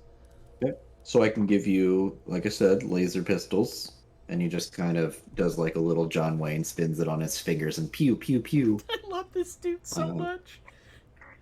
I got those for you. They're pretty handy in a fight. I think you would compare them to your hand crossbows. I see you've already gotten used to a rifle, and that's a neat little one. And he kind of pats you on the head, even though he's the same height. Please don't touch me. I'm sorry, but the whole brain eating thing, I know that is your whole deal, but please don't touch me. He says it's fine, I understand. So he pulls out a little black metal box. It's the size of a bar of soap. And as he pulls it out, it starts like very rapidly clicking. He says, this might help you find more if you wanted. This is a psi crystal detector. It starts clicking when there's a psi crystal within 5 miles. The closer it gets, the more rapid it clicks. It's picking up your psi crystal. So, I mean, you could have that, and he kind of clicks it off, puts it back in his pocket. Let's see. My more recent inventions, he says, one's, it's this helmet, and you put it on, and it works similarly to a psi crystal. You would compare it to one of your Helm of Telepathies. We got like I have it's kind of like a little monocle with kaleidoscopic lens. Unfortunately, given kind of brain goop, it is a little sticky. But it would function as one of your eyes of minute seeing. Minute seeing. You see Correct. The minutes. It is spelled wrong in my book. It actually is spelled as minute. Minute minute. It's the same spelling. Same spelling, yeah. Oh. I thought it Thanks, didn't have any. English. Like object and Oh, well. object. Yeah, it's fine. Yeah. Okay. And finally, there's this. It's kind of a weapon that I've been working on. Not really. I mean, I guess you could use it for other things, but it's. I used it using a kind of like a horn of one of your animals, and it would function similar to one of your horn of blasting. Oh fuck yeah. Man, I'm kind of into all this. I mean, it's all very telepathy centric, but So I think we're all in agreement. We're just gonna let him go. Yeah. Yeah, it makes me very uncomfortable to do this, but it makes me very uncomfortable to choose any of the options we have laid out. Yeah, I so... think this is someone else's problem ultimately. And he kind of looks at you, and he's like, good choice. Would have hated to pull off Plan Zeta, and that was definitely the self-destruct sequence. Oh, you have a self-destruct sequence. Oh, that's very good. Yeah, you want to see it? No, that's fine. I believe you. All right, okay, good, because I wanted to get off this rock, so good call. Okay, and she takes the psi crystal, and she's like, well, you were very helpful, little friend, and I hope that you can help them get home, and she hands the crystal over. Okay, so he takes the crystal, runs back to this room, which is it's the propulsion room. It's got a little it's not little, a 5-foot diameter sphere of shiny black metal with small transparent hexagonal windows. There are sharp metal tines resembling grasping claws protruding from nearby walls in the ceiling, stretching forward the sphere, but stopping short of it. And along the walls are low-mounted control stations with knobs and dials. So he runs over, starts pulling knobs, and and twisting dials and doing all that. And you actually see like the tentacles moving, like from where his mouth should be, and you just hear beep boop beep boop, and he's clearly just saying it. He's like, nah, the knobs are purely ornamental. This thing doesn't run with knobs and dials. We're too smart for that. And he just throws the psi crystal and it just kind of levitates in the propulsion chamber. Ornamental, then why are they on something important? Just so it looks cool? Oh, so it does this, and he flips a switch, and the lights just start strobing. He's got an RGB party mode. He's got an RGB keyboard. Also, everyone make a con Can we save. play to these resist guys in our seizure. next campaign? And so the old one pops out, and he says, here you go. Like I said, you might be able to get it to work with some time and some magic applied, but we don't, like I said, don't have the time, but feel free. He said, let's head up top, and I'll get the rest of the stuff for you. Okay. I do appreciate your dedication to showmanship, I suppose. Yep. So you end up, he takes you up to the command deck, and another one of the known illithids are sitting on the command console, and he says, "Hey, Vorin," and Vorin doesn't even look up. He just says, "Hey, Dreadavax," and he says, "We can do the thing." He's like, "No self-destruct. They agreed to help us. All right, sounds good. They're cool. They're cool." All right." So They were open gonna up destroy this whole damn thing just for the hell of it. Oh no. We could get out of here. We were gonna destroy it with you in it, and then go and eat all the brains in the 10 towns. Oh, I see. Well, Yeah, no. All we gotta do is like, there's 2 orbs. He touches one, I touch one, and initiates the what we call DEFCON 4 protocol. Got 60 seconds, which jokes on you. Once we initiate it, all the doors lock. Definitely gonna take you more than 60 seconds to get out of here. And we just kind of take the teleportation circle that's out there into the 10 towns and eat all the brain. I love this dude. Please don't do that, but we can't have you getting some brain. No, it's cool. You know that room where you got the rifles? You know where you got all those rifles? I am aware of it. I kind of don't want to hear the end of the sentence, actually, but go ahead. All right, just don't check the barrels on your way out. Got it. I figured that's where this was going. Okay, good. Well, I have to... Thomas gonna lean over to Big Fella and be like, "Do we have to check the barrels on our way out?" No, we don't have to check the barrels. Shut up. And he says, "All right, well, here, we'll just go back into my workshop back here." And he just kind of opens the door and steps in. And he's tinkering with, he's grabbing all the stuff off the, and as you step in, lasers start firing, and he's like, "Oh, wait, nope, don't do that, stop," and he motions to the lasers, and none of them hit you, but he's like, "All right, forgot to turn that protocol off, sorry, my bad, deactivate security protocol, all right, so no more lasers, sorry." I love these guys. Fuck, I love these dudes so much. This is great. Yeah. Gives you each a laser pistol, the Eyes of Minute Seeing, Helm of Telepathy, and a Horn of Blasting. This is not where I was expecting this campaign to go, but I'll fucking take it. How do I use these? Oh, yeah. And he shows you, he's I'm like, this... already... Yeah. Your problem is there's this thing we have on here that's called a safety. You got to deactivate it before. You deactivate it, so then you can pull the trigger. And once you pull the trigger, you kind of got to do this to reload it. It's a bit of a learning curve, but you got it. You're good. Laser pistols are pretty similar, except you don't have to reload. You just pull the safety off, pull the trigger. But yeah. And he kind of tinkers with the other makeshift, like his Horn of Blasting, his Lens of Minute Seeing, and the Helm of Telepathy, and he kind of tinkers with it. And he says, "All right, now they should function just like your versions of these. They just look a little cooler." Okay. We will take this then. Thank you. Thank you for not Hey, you eating our brains or the brains of our friends and neighbors.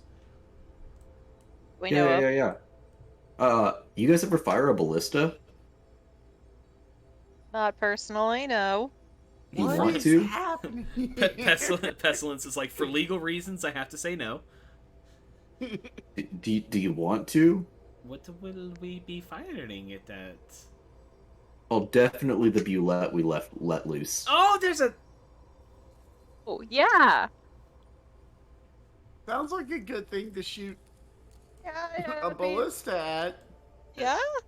As a matter of fact, just given the nature of actually, I haven't made a check. I don't know if she would know what a bulette is. She's not a. I mean, she's a fucking. She's not an Underdark girl. I think Oh, I don't know. and Vorin, like in front of him, there's a bunch of what looks almost like jellyfish tendrils, and it's kind of showing like their star map. And he kind of mentally looks at it, and it projects like the jellyfish tendrils all formed together, and it shows the image of a bulette. And he's like, "Oh yeah, Vorin pulled it up for you. That's what it looks like." Can you put a Hey, little? Vorin. Can you put a little Nixamin in there as a to scale? Yeah, yeah. And he throws a little Nixamin in there, and he actually makes it animate to where the bulette is farther away. It jumps underground, and it burrows all the way up to you, and it comes up and does like its death leap right on top of the little Nixamin, and it goes splat. Nixamin is already kind of pale, but she kind of just like her eyes kind of dilate a little bit.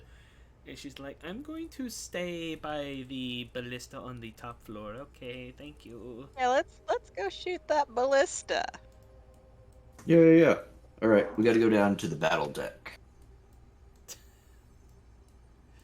Go down to the battle deck, and you just hear Dreadvax. Dreadvax just kind of let out a screech, and the bulette surfaces. All right, who wants to take a shot? Zara's Okay. like, I think I'm good. Do a shoot. All right. I think, What do I roll for do a shoot? I gotta look up ballista. man, I think that There is mechanics, but I think that instead of doing Candlekeep Mysteries, I think our next campaign, like our next little interim campaign, is just going to be literally just Star Trek, but we're playing as these guys, just gnome Ceramorphs. Stardate. Stardate. I mean they just kind of become like that redneck dad that's like, hey, you ever shoot a shotgun?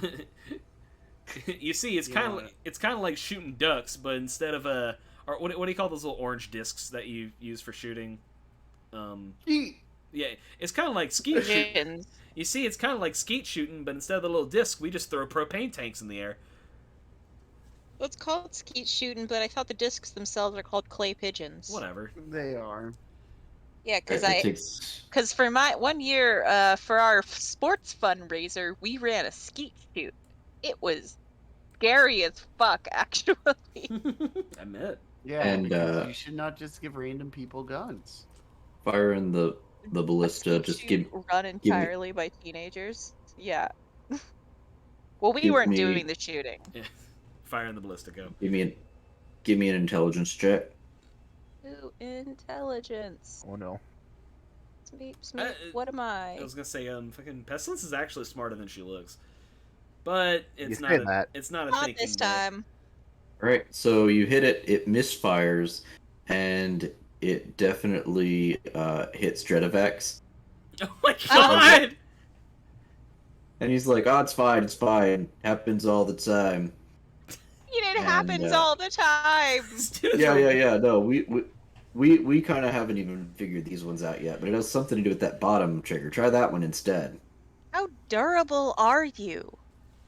On a scale of 1 to 100, I would say like 58. You know, I'm suddenly very glad that we didn't tussle with these guys in the first place. No, I'm more durable than that. Not to Big not to fella's gonna grope the trigger and be like, you mean this? And he fires it, and it just hits the Bulette right in the head, and it just goes down like you're shooting like a dog, and it just you hear it yelp, and it just goes down. Oh my The god! difference between a 6 and a 9 is shooting the guy right next to us and shooting the bullet right in his fucking head. I don't like that you made the leap from Bulette to dog. I guess Bulettes are kind of cute. Every time I think of Bulettes, because one of the very first podcasts I listened to, they had tamed a Bulette, Of course they did. and it just kind of developed canine-like demeanor, and so I just equate Bulettes to like dogs now. Not at all what they are, but that's how I They do be Yeah, pretty cute. they have 4 legs. That's about where the likeness ends. they be digging. They be digging. They do dig. They do be digging though. They do. Not all dogs dig, though. It's true. Okay. Nick doesn't know how to Alright. dog Yeah, dig. no, Ballista's definitely cool. Anybody else just want to take some practice shots? Cool. Like, I'll step away this time. You don't have to worry about hitting me. No, I think I'm Good for fine. today. I think I'm okay. Well, thank you. This has been, I want to say enlightening, but I feel like I know less than I did before we came here. It's fine. You want to go to space? No. No. Oh, actually, All right, just offering. no, You actually, kids want to go to space? I kind of, you know, actually, now that I think, no, Spooky. I have to stay here. Spooky's- I have things Star to is gonna do. grab Spooky by like a tuft of hair and just We have pull it Ow! back. to do. Ow! Stop! Put me down! Stop! It's all right. Well, our teleportation circle is it's back in that corner if you want. Take you back to your 10 towns. I think we put it in Bryn Shander because there's a lot more brains there. But we'll get rid of it and be on our way. But y'all can take it if you want, Holy Sure. shit! or you can walk. Like, that's fine. No, teleportation. Put me down, Zana. Yeah, so I'm just gonna set him down. Set her down. Yeah, let's just get out of there. Let y'all be on your way. Look, if you're And in, just letting you know, it's been a very weird time. And if we see you on this planet again, it'll probably be fight on sight. No, Okay, it's goodbye. fine. This place is kind of it's cool, but not that cool, you know. yeah, I suppose so. Fair. It's very, very cold here. You should try. And I don't like that either. You should try Greyhawk next time, guys. That and you guys, most of you only have one brain. There's this really kicking plane where everybody's got 4 brains. That's where it's at. Oh, I bet. You know, we're just so deficient in our levels of intelligence here. Okay, bye. All right.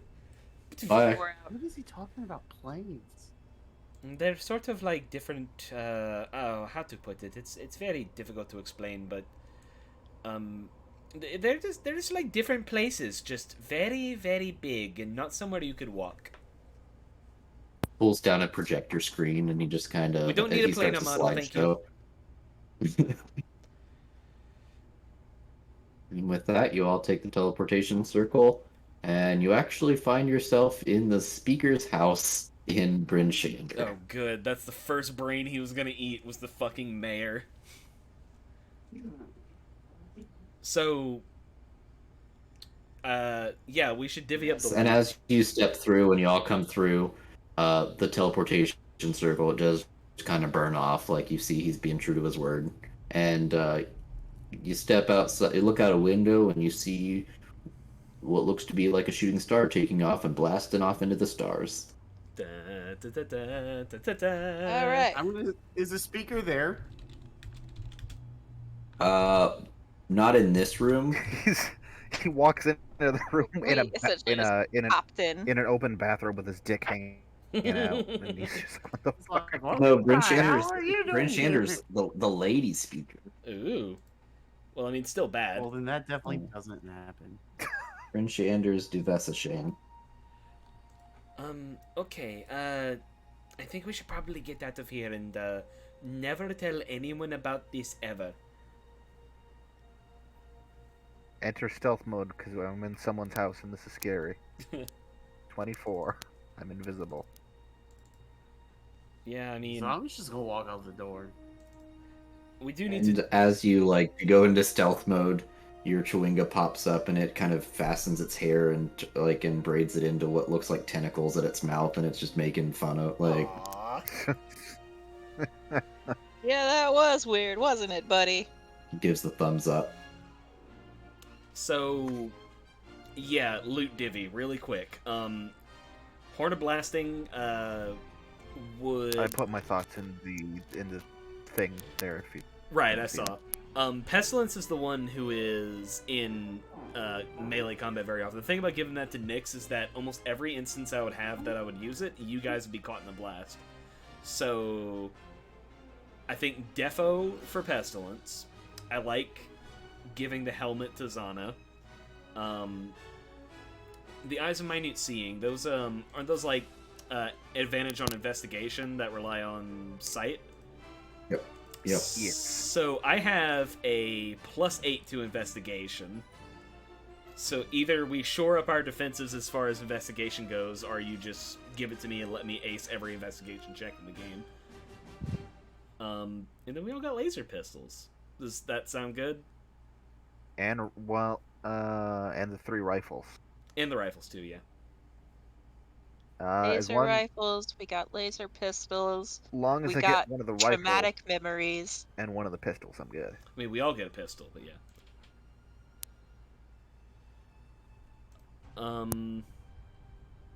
Is everyone cool with that divvy?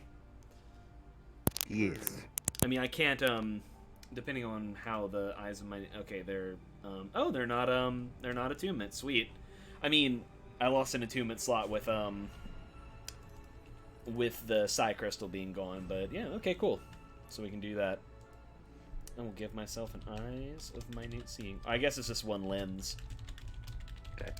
Oh, so the rifles have 30 shots unless you've taken them, and the pistols have 50 shots.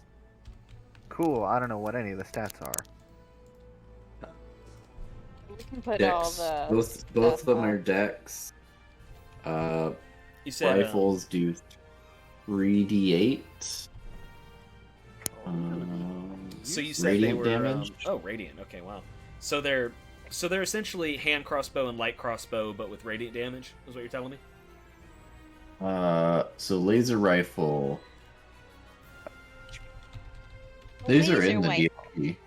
3d8 radiant damage. Range is 100, 300, and it has the reload and two-handed. And laser pistol is 3d6 radiant damage. 40, 120 on range. I'll be damned. And they're dex weapons, obviously. Well, I will just put the links there. Huh. Man, 3d8 radiant. That's incredible. They are all firearms proficiency, which I don't think any of us have. That No. is what those intelligence checks were for. I see. So, Nyx, you do have it. The rest of you still gotta kind of do your intelligence checks. But, you would get advantage since I showed you how to do it. Got it. Cool. I'm not gonna do that inside of the speaker's house or anywhere near anyone I might. No. No. We just had that really bad moment where we shot the I shot the captain, and I was really scared that for a minute we were just gonna like start World War right there. No, that was the number 2. The captain's the one that didn't even get up from his chair. Well, is there really a big difference between that if you've murdered them? Yeah, probably not. Alright, wow, yeah, those are straight up in the DMG, huh? That's awesome.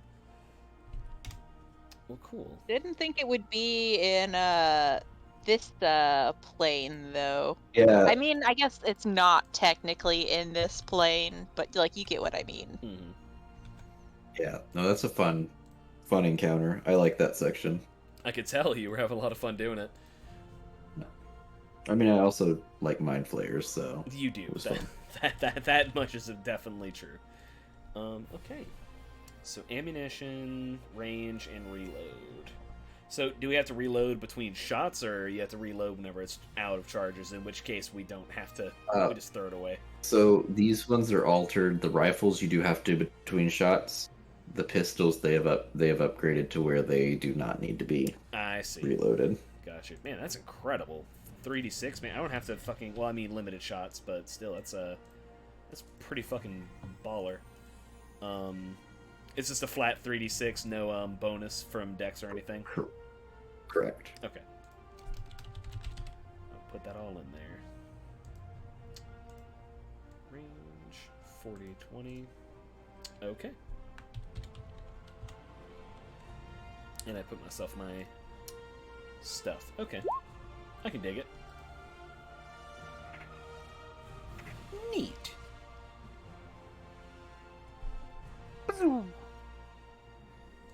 Radiant's not a bad thing to have, especially since we just came up against our first monster that was I will assume immune. Yeah, because it's a golem. I mean, not to metagame or anything, but you know. Yeah, no, it is. It's straight up immune. Then laser rifle is a 3d8 radiant with no bonus. Perfect. Yeah, no, I was kind of surprised. You're actually not supposed to kill the flesh golem. After 2 rounds, the dude comes down and diffuses the situation. We are a pretty high DPS party, I'll say. Yeah. I mean, I would have only had to, if I made it through like 2 more people, it would have been. But I thought about giving it that little bit of extra hit points to have that happen. Yeah. But it was kind of inconsequential anyway. The flesh golem wasn't going to do anything else, so it's all good. Lens of minute seeing. Okay, perfect. Are these are there any handouts for these magic items? Like, kind of like how we had the Psy Crystal. Yeah.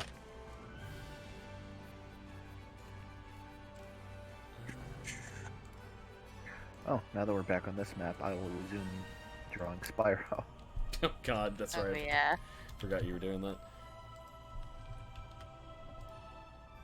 Laser rifle? No, I don't have 7 laser rifles. I have 1 laser rifle that weighs. Oh damn. Yeah, there you go. I figure it's probably good for Pestilence to have that, since you know we just came up to a problem where not being able to do any kind of damage other than just became a problem. That looks cool as hell. Although I assume ours looks different because of the whole Mind Flayer thing. Right. Yep. Let's see. Okay, perfect. You That know, looks kind of scary. if you squint your eyes real hard, then one might imagine instead of looking like a brain, the helm looks like a turtle shell. Yeah, there you go, Zana. The armor wasn't peeling around it, kind of like a skull that's been opened. Rye said sounds like a red flag. The other thing that I debated doing, because it's listed as an option, is in those cryo chambers. Thought about having somebody from Zana's tribe in there, but I was like, that might make it near impossible to defuse this situation. Yeah. We can't. No deep dark backstory for Zana today. No, Zana is still It's just gonna- a turtle. it's gonna remain hidden and extremely deep and extremely dark. And now you can. You'll never see it coming. And now you can cast detect thoughts and suggestions, so you can detect if people are thinking about your backstory and suggest that they don't think about your backstory. I think that his backstory thing is that he is so afraid of offending people with this quote-unquote N-word that he's heard of, Oh that my he just God. excludes all words that start with N from his vocabulary. He's figured me God. out. He knows too. Okay, but when I was a child and people would say like a letter and then word, and my brain would be like, "What's the word? What's the word?" Where's the You're so giant young, people Mansley? don't want to say them. They're just like, "It's the F word," and you're like in first grade, and you're like, "What's that?" Yeah, no, I was always just like, well, I need to know what the word is so I know not to say it. Like, what the fuck? Mm-hmm. It's, kind of. There's only one way to break that whole. Only one way to break the seal on that one, unfortunately.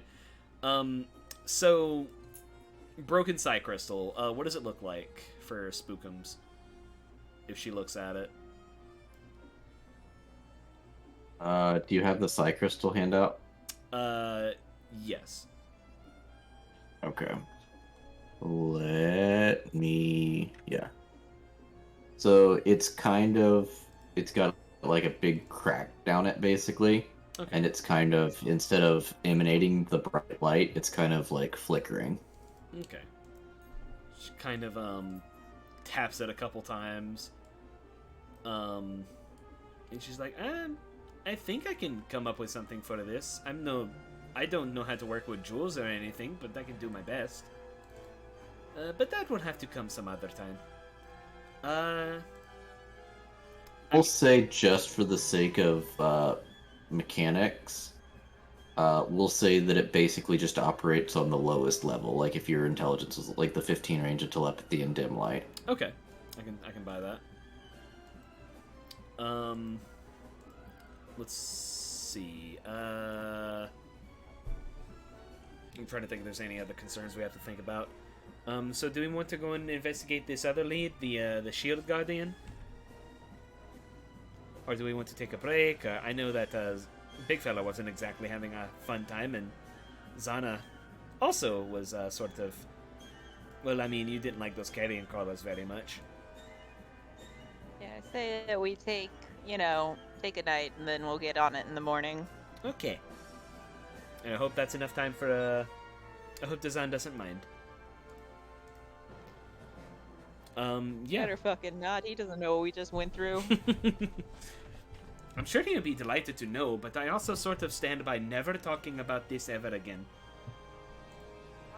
Are we still beholden to anything Dazan wants us to do anymore anyway? I mean, he is it's not even real Dazan.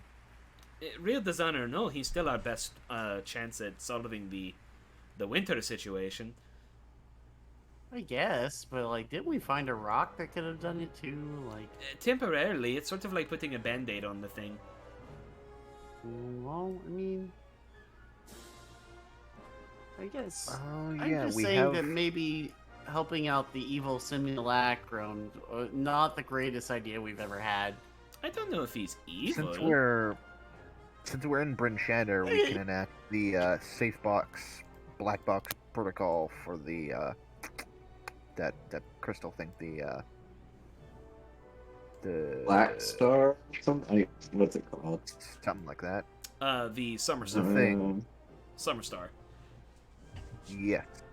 Yep, Superstar. I don't think I gave that to you either. I feel like I've did. seen a handout for it. Yep. Okay. Yeah. So the plan for that, as I recall, was to shove that in a lockbox in Big Feller's like speaker quarters in Bryn Shander, with like the written instructions for whoever, I guess. Yeah, in the event that we all fucking die, that they can maybe possibly consider using it with great caution. They can postpone the winter at least for a little bit. But I mean, yes, in the meantime, I think we should pursue this. Just, we can't just use the Summer Star every time. I mean, number one, it is a very volatile item.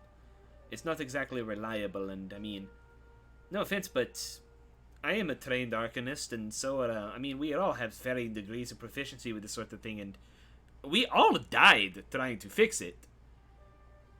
So I don't know exactly if not all of us. Oh yeah, that's right. We all didn't die. Some of us did. So, some Yeah, of it... no, me. I didn't die. I just didn't do great. Yeah, that's right. I'm sorry. Some of us died other ways. Half of us died trying to fix the thing. I don't know if making them from scratch is a safe option. I mean, Look, all I'm saying is, like, maybe we need to start doing some thinking for ourselves and not just follow the words of every Tom, Dick, and Jerry that we come across, you know, like... Well, then let us disregard Tom, Dick, and Jerry. What do you want to do, Zana? It's a good question. I don't know. Perhaps you can think about it while we go look for the Shield Guardian. Well, why don't we start pumping the air full of lots and lots of pollutants? Yeah, And let's... then maybe over the series of a few decades, it'll get warmer. Alright, That hippie does liberal. not sound like a good plan. That's actually really good, Brandon. Holy shit, screenshot that. Why, thank you.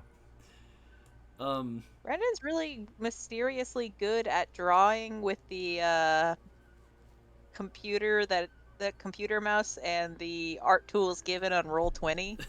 I've had lots of practice defacing Roll20 games. Yeah, no shit. I'll be honest with you, it looks like it was drawn with, like, a pen. I think he's cheating. He's got an art tablet. Yeah, I think he's just lying to us. I sure as shit ain't that You booty. guys want to know? You guys want to know how to make this real sad? What's that?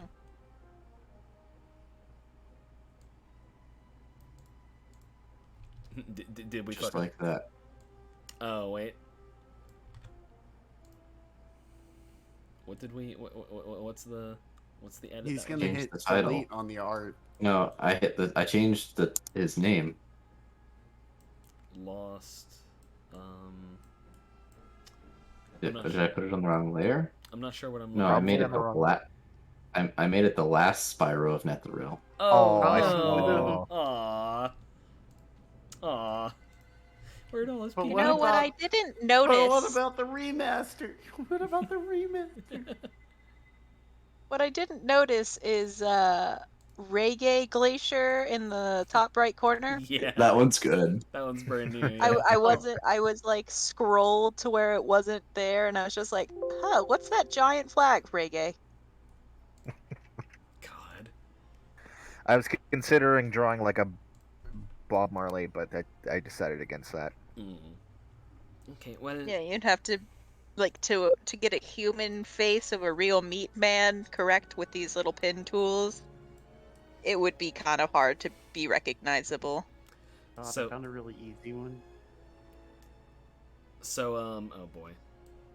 Anyway, while we're talking, like, Nyx will just say, I understand your misgivings. I really do. I know it's sort of hard to accept, but also, it's not every... You don't see a bunch of trained arcanists and archmages, or red mages, I mean, goodness gracious, just walking around, Tin Towns. I think, regardless of whatever his motivations are, I think they sort of need his help, and if we can pull it off, then I think we owe it to the people to try. If he has some sort of strange arcane solution for all of this, or if there's anything on the horizon, I think he's a better chance of doing it than just traipsing about and doing little odd jobs all day. Yeah, my big issue with all this is I don't know what direction to head to solve this. Oh, I know. And where if to go. somebody else has a general idea, might as well check it out. Yes, I have an idea. I know exactly where the oh boy, where is it? Huge fucking town. Hi, Mom. James. I retitled Spyro. What is that? Iconoclast What is that word Spyro to even Iconoclast. God damn it. What does that mean? Iconoclast means that you reject idols. It's Ah. yeah. I mean that's kind of what it means. Yeah, it's a word that I've not really heard before. Anyway, that's the only lead we have, unless anyone has been holding on to anything that they want to, share with the class, is the Shield Guardian, and we know what that is. At least I have a general idea. And just because it's been a little bit, I will remind you that it was the Shield Guardian of a Netherese wizard. Yeah, something nice and powerful. that currently doesn't have any friends, so we should go be its friend. Okay. So y'all going to that marker? Might as well, yeah. I believe so. Yes. Alright. So as you approach the marker,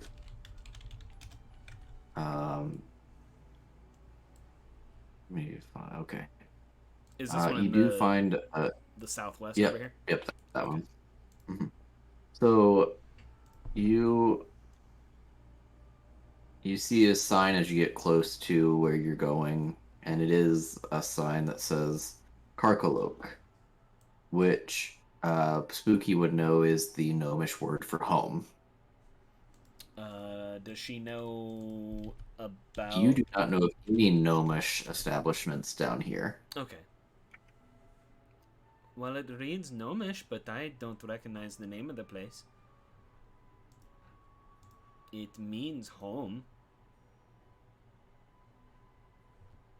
That doesn't mean a whole lot to me. Big fella, do you know anyone living here?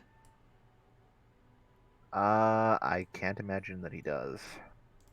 I don't know anything That's- about this place. This is strange.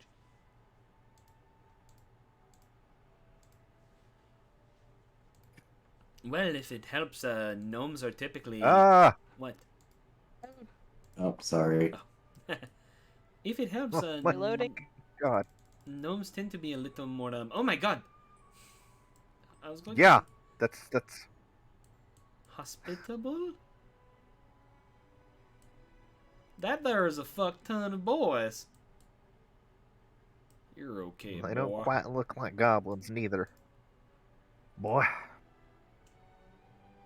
Right. It's alright, girl. Just stand them right in a straight line and then let the horn of blasting do its work.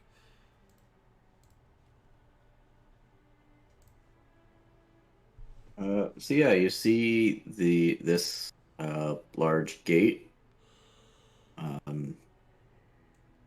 with some ridges, various places, some towers here that you do see. You see a bunch of goblins that are kind of sleeping on the job in these towers. That's a lot of them. Oh. Could this be the place for the the goblins that we met before? Oh, we did. Yeah. The polar bear goblins? Yeah, we did help them along their way, didn't we? Well, I did. Give You me a guys wanted history. to fucking murder him. Give me a history. Give me a history check. Yay! I'm not trained, but I'm still good. Boop. 6. Fuck. I am neither trained nor good. I critted. Jesus. Except I rolled Excellence. 19. Yes, the goblins that were attacking you all with the polar bears were from Karkaloak. Ah, fuck it. Big filler gonna walk up and say, "Hello, Karkaloak." Hide behind pestilence. Yeah. And you hear one of the goblins peek over and says, Oh, we should probably say out loud. We long rested before we came here, right? Yeah. Hey, what you doing? This is the Goblin City of Karkaloak. Good. We're looking for. What are we looking for? Does anyone know what it looks like? A shield guardian? I imagine it is bipedal and probably has shields on it. Hey, Big you guardian. look familiar. You look familiar. Is you one of those town speakers that we've been hearing about? Oh, big feller blushes. Yeah. I suppose I am now. Oh, you one of them big shots. The boss wants to talk to you. Okay. I don't see how this could possibly go wrong at all. Okay. I think that's a Meow. better thing than them shooting us on sight, right? Yeah, if we're invited in. All right, open the gates, boys. And so you Get open ready the to gate. take some hostages. Hey, I'm opening the gates here. What are those little those little black creature things, are they like little? I think we found our guardian. Well, oh fuck me. Those are wolves Gotcha. up with the guard. Okay. But yeah, so you walk in, and so you walk into the courtyard here. Oh, sorry, courtyard here. And two rickety wooden bridges loom over you, 30 and 50 feet high. This is the 30-feet bridge. This is the 50-feet bridge. These ones will connect up to these ridges. More bridges. These are over. So this, basically the wood and the stuff up on these cliffs are the second layer. And you guys are kind of walking underneath these bridges on the bottom layer. Yep, gotcha. Okay. The higher bridge is missing a large section in the middle. The structure does not look safe. Two iron cages hang from beams that extend both southeast off the lower bridge. One of the cages twirl on its heavy iron chain as a flurry of black feathered ravens tear into the flesh of the desolate creature caged within. Underneath the bridge is a warg with a rider on its back. The rider, swathed in cold weather clothing, appears to be a rather fat goblin. North and west of the higher bridge, resting in the snow, are three large wooden cages, currently empty. Well, fat goblin sounds and shady. yeah, and so the goblin on the warg says, "Hey, you here to talk to the boss? Follow me." And he takes you underneath this pass, and this 30-foot tall wooden watchtower is connected to the snowy ridges on either side of its wooden bridges. Hanging off of a pair of empty iron cages, and dangling underneath the tower's raised platform is the 9-foot tall golem-like construct with the helm-shaped head. This humanoid contraption is attached to an arrangement of ropes and pulleys that make it look like a giant marionette. Oh my god. They've done it. I got a big joy. So then he takes you up and over this bridge. Y'all will end up here, this one, where he will lead you into this room here. And when he gets you there, This is tight quarters. Yeah, no kidding. when he gets you there, he knocks on the door and says, "Hey, boss, you's ready?" And he says, "Oh, almost. Hold on." And he just starts talking. Did you know that the city of Kakalok is a relatively new addition to the spine of the world? Did you know that goblins are very proud people that have been around for generations, clearly stalling. And finally he gets around to it and he opens the door and says, "Oh, yes, come in. And you are greeted by... Where is Luke? And... I think I know exactly. Yes. Being greeted by. My name is Chief Yarbnock. And he this is what he looks like. Yo. I'm into it. For a second, I really thought you were going to say Volo, and I was like, how did we get here? How did we get here? Oh, Volo before This he... is all. Oh, man. Oh yes. Come in. I have just... dinner's about to be served. Just come in and sit, and we can discuss why I've been hoping to see a town speaker for some time. By all means. You don't sound like much of a goblin. Oh no. That's quite the contrary. It's a dialect. I'm a northern goblin. I emigrated. Fucking insight Can I check. do an insight check here? Yeah, this is all sounding real weird. You can. Probably not super great, but let's go for it. 20. Okay. So as he's talking, part of his jaw just kind of unhinges and starts chattering, kind of like a toy chatterbot, like the toy teeth, and he just kind of quickly like motions and puts it back into place, and he says, "Oh yes, terribly sorry about that." So what were we saying? Come down with Dinner. a terrible, terrible case of ligma, unfortunately. He says, "Oh yes, yes, yes," and he sits down. He motions for you all to sit down. So the table is just there's no chairs because goblins just kind of sit on the floor when they eat, and it's a low sitting table. So he says, "Oh yes, yes, just come sit and eat." What's for dinner? We have mountain goat. I suppose. Big feller's down. I suppose that is better than fresh captive. Yeah, spooky sits. He says, "Oh yes, yes. No, we're very civilized here. I mean, how many goblins do you know that have their own city? We are advanced goblins." It's very nice.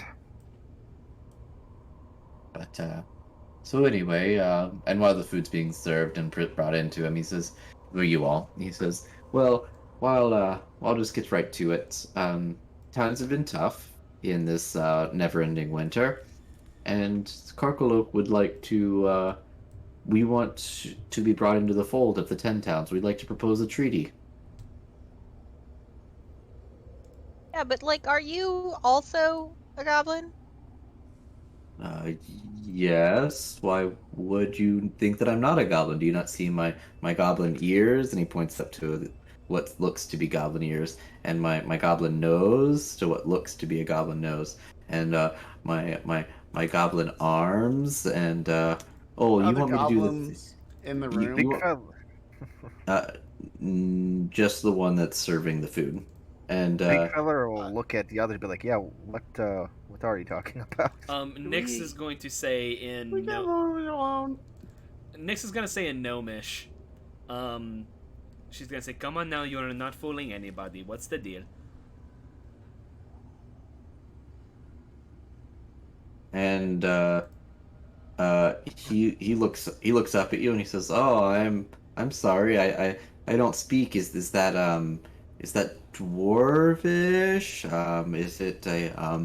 Is it I what's that's an interesting. It's a beautiful language. I've but I don't quite understand, but definitely a sign of intellect. It's a very I like that. I would have to look that up someday." You should have insulted his mother.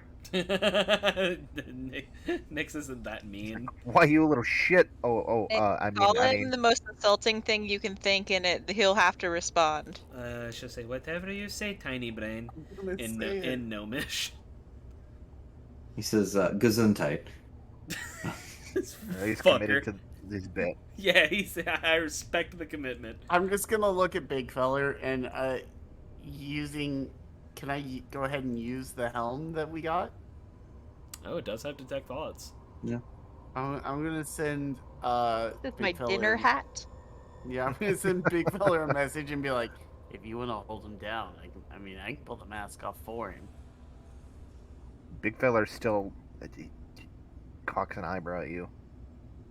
I didn't roll an insight check, by the way, because he's just implicitly trusting that this guy is on the level. Oh, God. Feller is not yet wary of the world, and just trust this man because he said so. Dude, the Big idea Feller, of he is bringing clearly lying to us. That is not a goblin. another city into the fold sounds great. I mean, this is kind of his jam Yeah, right now. but I would rather bring the city into the fold with somebody that I know for sure is actually a goblin. Not only that, but the 11 towns just doesn't roll off the tongue. Oh, Oh, come with don't new worry. names. We would propose 10 towns and friends. In Don't towns worry, plus I one. actually hope to found a new frontier town, so it'd be 12 towns. Still has There the you ring. go. Oh, there we go. That's perfect. I mean, we don't have the... Well, actually, I guess Big Fella has the authority, doesn't he? To an extent, yeah. And the Let's see carpentry here. and the beekeeping yeah. Right. Yeah, no, that sounds all dandy and lovely, but I'm still not convinced that you're you, you know? And he says, "Well, all right, hold on." I've And been the through other a lot. goblin, and the other goblin leaves the room, and he motions for you to come in and close the door. You can pretend that we're in there because this is kind of a small Yeah, room. yeah. No, that's what I figured. Yeah. Theater of the Um, mind for this one, boys. yeah. And so when you close the door behind you, you notice there are 3 deadbolts on it, and he just points to the deadbolts. Nyx can't... Well, actually, yeah, she can probably reach them. So she'll quickly... Yeah, we're in Goblin Yeah, Land, so yeah. Goblin can, you can. And so he takes off. It's a bunch of mechanical and like bits and pieces of debris and stuff that he's fashioned into this costume, and it is standing in front of you is a gnome. Big feller's gonna So gasp. Could you really not tell me Says- we've been traveling together for a while? Is it? Zana just puts his head in his hands and starts rubbing his temples. Was it not obvious he wasn't a goblin, big feller? Come to think of it, and let's do a retroactive insight check. Like when two people say they're dating and you didn't know until that moment, but you absolutely should have. Yeah, big feller just. Oh yes, I suppose. Yeah, I suppose his jaw kind of came off, didn't it? Oh yeah. Yeah. He doesn't talk or walk like him. He's a little different and not in a acceptably different way. I mean, you can talk however you want. She doesn't mean it like that. Yeah, I'm just saying, like, goblins tend to have a way of speaking, and if you don't fall within that way of speaking, they're gonna be like, where you from? Yeah, the lack of a Bostonian really fucking sells it, doesn't it? So why are you doing this? I mean, how are they following you in the first place? I haven't heard you say anything about raiding, or killing, or blood, or stealing, or anything like What? that.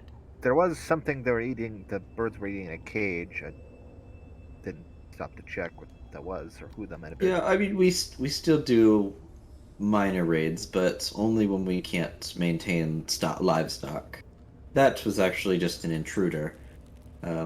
He he wronged us, so he gets we still have to maintain some primitive nature. But so basically, here's what happened: a traveling band of goblins, they raided me and my companions, other gnomes. I'm sure you know that goblins don't necessarily like gnomes that much, Telling me about it. and Don't like many people, but yeah. but especially gnomes. It's fantasy racism at its finest. It's the height. It's the height thing. It's like a rivalry sort of thing, really built in. So I was able to slip away from their sight, and using the debris from our cart, I was able to fashion this disguise. Now you're in too deep. Blended into their raiding party, came back, and they like you said, I got in too deep. I couldn't. I tried to slip off and say, "Oh, I'm what," but they were like, "Oh, you're family," and I was like, "No, it's fine. I'll go find the other goblins." And they said, no, so they wouldn't let me leave. So I figured I'd make the best of a bad situation, and I started, introducing, different inventions and minor tinkering. Obviously, I couldn't bust out the big guns right away because they would have caught on, but making their way of life just easier. That they didn't have to go out and hunt every day. If we maintained a stock and bred livestock, we could just essentially go out, pick one, butcher it up, and eat. We didn't have to go out and hunt and pillage every single day. And then the idea of residing in one place is inspired the idea of Karkalook, and they didn't catch on to my little quip of home, so I got away with that. And so the more we get, the bigger I was able to improve their way of life, and it did become a home to me. Um, and then it got real twisty when the former uh, chief died unexpectedly, and they made me chief. And uh, that's when it got fun, because about the time that I became chief, the never-ending winter started, and times got rougher because it's been harder to maintain our stock and harder to do this. So we've had to go back and do a little more raiding and a little more. But basically, I took charge and things have gotten worse. Not by any doing of my own, of course. I've done nothing but better their way of life. But we I need an out.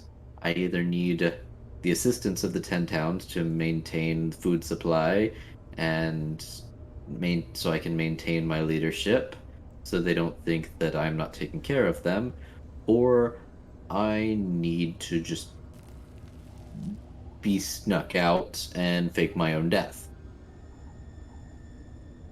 You know, Personally, Yeah, I I've grown. appreciate the efforts you're doing here. You're really getting them organized and everything. Um, the hard part is going to be getting the 10 towns to want to help, because the 10 towns are also struggling right now with how cold it is, which is a problem we're working on. Don't cross your fingers, but we're trying. Um, Big feller's gonna stand up. He was probably like hunched over in the corner trying to not hit his head on the ceiling, but now he's gonna rise to almost his full height as he bonks his head. Well, I know one of the 10 towns would be willing to help you. that's beginnings. that is that is really Yes. good. You will have a hard time convincing them, I think. I mean, it's just like we were saying. Goblin raids are fresh in everyone's mind. It is a fact of life here. Yes, yes. And and our fold is increasing every day. The more goblins that hear about the prospect of not starving, the more we gather. So, I mean, in an ideal world, all goblins assemble under one big city and we give up raiding altogether and form civilization. That is my true dream. I mean, you got to build something that's going to last beyond you, but like, it's the beginnings. Big feller's gonna scratch his beard. Well,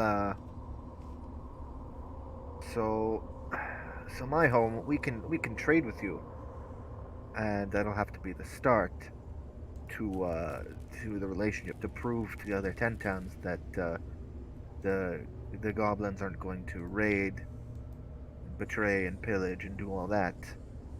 And hopefully, with our help, you can survive this harsh winter. And I think we can work towards that. Towards Yeah, Sana's gonna look at him and be like, "You realize you can't leave now, right?" I've I've kind of learned that, but Yeah, We can, if we sneak we can you fake your out, death easy peasy, or sneak you out. That's not a problem. But the but second we'll you do, they go right back to pillaging and doing what they were doing before. yes, you're they're at right. a very special time right now where they need you, but also, if we were to sneak you out, they would assume that we have kidnapped you or killed you, and then they would get mad at us, and it would all fall apart immediately. Like, not Fair even enough. like wait for it, just But immediately. we if could we take have you out in the ties to woods and fake an owlbear attack or something. That's not a problem. But if Uh, if I have ties to the 10 towns here in Karkalok, I could venture there and shed my disguise, even just for a day or so, and walk amongst more civilized being, even just for time, and then I would return. Have you considered maybe if you attain membership, just coming clean about the whole thing? I mean, maybe they'll think, I don't know, part of being one of the 10 or 11 or 12 or however many towns there is that they will have to start learning to get along with others, and maybe that will make them a little more amenable to the fact that that it was a gnome who brought them there, or they might feel horribly betrayed. I don't know. I feel it's going to be more just, the latter. we'll just do a little experiment here. Here, unlock the door real quick. Are you sure? Have your helmet off. Yes. Oh, yep. He puts the helmet back on. Okay. Well, now. Okay, yeah, sure. Yeah, chuck. And you unlock the door, and he calls for one of his attendants, and a little goblin comes in. He's like, "Hey, this little gnome over here, thinks that some of these ideas that I've brought look kind of gnomish in nature. Could you imagine if a gnome had brought us this great success?" And the guy's like, "Yeah, we'd have to revolt and probably kill him." Oh my god. Yep, there's your Yeah, answer. you were stuck here forever, dude. Oh my goodness, yes. Yep, this is your home. Congratulations, this is your life. You did this to yourself. Anyways, Anna shuts the door and locks it back. Yeah, so this is your new home. This is your new identity, and you can never reveal it to them. I don't make the rules. Yes, but I will need to make a run to the 10 town soon enough. This costume is in dire need of repairs, and some of the equipment I need to do so I need from something less primitive. And so there's I have. a necessity for being able to have access to the 10 town. But I have costume clothes, but I don't know if that would help them put anything together. So a lot of this is actually mechanical, and he kind of points to the jaw, and he taps it, and it kind of chatters and same thing with some of the claws and stuff. It's mechanical in nature to emulate the different, I guess, natural traits of goblins. I suppose that makes sense. The claws and whatnot. Yes, in fact, the jaw is how I got my goblin name, Chief Yarbnock. Yarbnock in goblin means there actually is something. I remember this. Give me a sec. Yargnog means jaw man, and Kaja means angry red ball. Yarbnock is something. I can't remember exactly what's in here, but it basically comes to Yarbnock. I know it's over here somewhere. Ever gnawing. That's funny. So I when I first came to this town, my costume, I was still getting used to it, and I hit the mechanic for the jaw a little bit, and it chattered for quite some time, and that's how I earned my goblin name. So, putting aside all of your personal issues with all of this, how willing would your goblins be to trading with the 10 towns? Because, maybe this could work, but the first time, any time that a trade caravan from my town comes here, and if they happen to get, attacked, that would be the end of it. I couldn't ask anyone, nor would I expect anyone to come back. No, and until they understood the concept of trade a little bit more, I would be there to personally oversee all exchanges.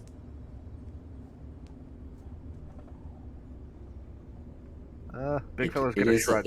Say, well, I'm on board. It is a bit of a learning curve, but we are. I want this to be. If I'm going to make this my home, I want it to resemble my home. So, how do we think we go about doing this, helping this along?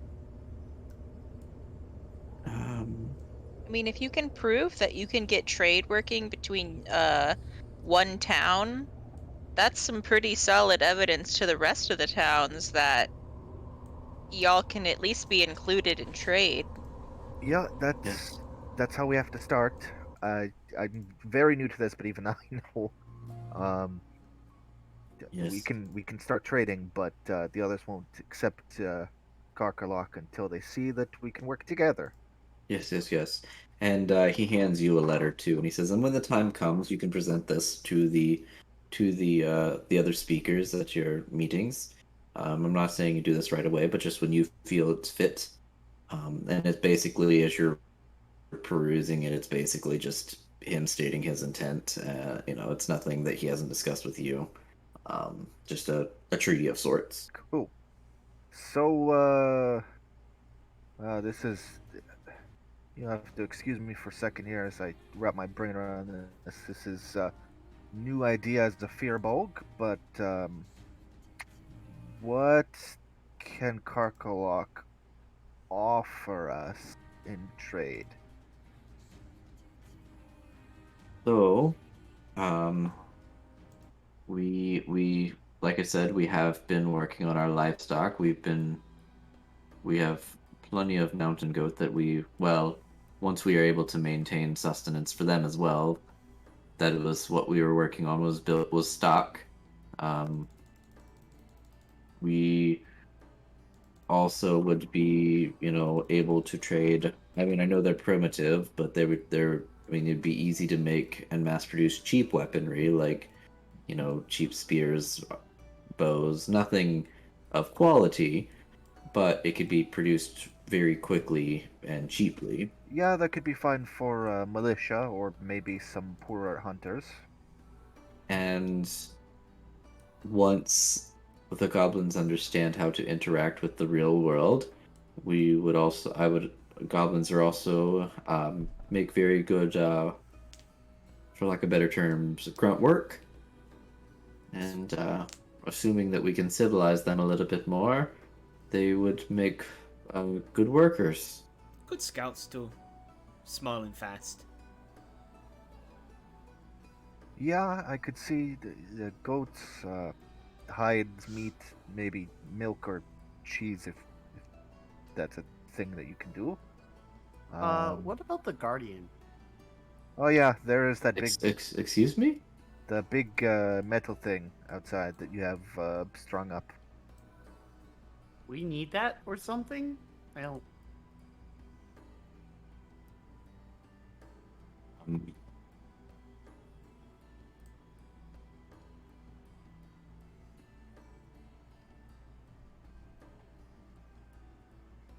Hello? yeah, no, sorry. Yeah, it's fine. It has been like a month, so I know it was a thing from Dazan that he specifically mentioned he wanted us to grab, but I don't quite remember why.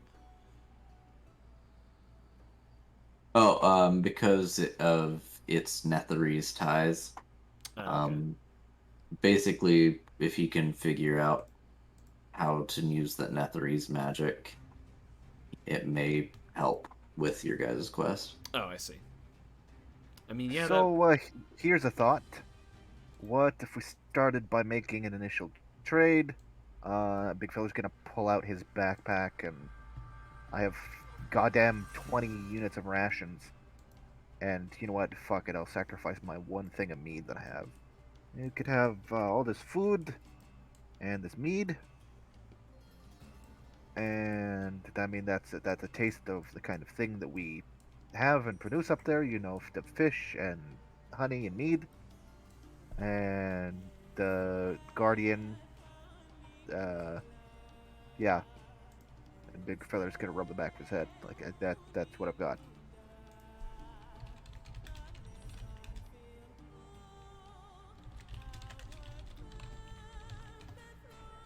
Yes.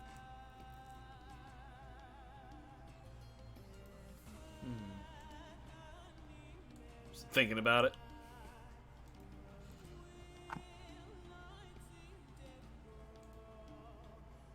Are we losing Isaac?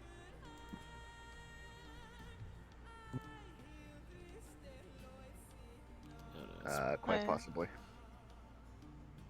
I was gonna say I wasn't sure if it was me or if I was our shitty internet or not. No, it was just me looking at something. Oh, you're good. Can you hear me now? Yes. Okay. Yeah. Yeah. So, all right, make me your offer one more time. Sorry, I was looking at something. So I'm gonna pull out the 20 fucking units of rations that I have, and the one thing of mead. Basically say, yeah, so this is what our town produces, the fish and the honey and mead, and we kind of need the guardian there, so we could call this our first trade. And you could, share the meat and the food with the others, and they could see that, hey, maybe it's good. You mean that's heavy metal? You need the Iron Maiden? We have a way of maybe talking to it. No. I mean, it's been in goblin care for longer than I have. They said it ventured into, it's explored and made its way to a goblin camp, but they haven't been able to get it to move since. But, I mean, I guess it's a fair condition. I mean, right now it's just acting as a scarecrow. If that's something you want, I mean, be my guest. I think I can make it move a little.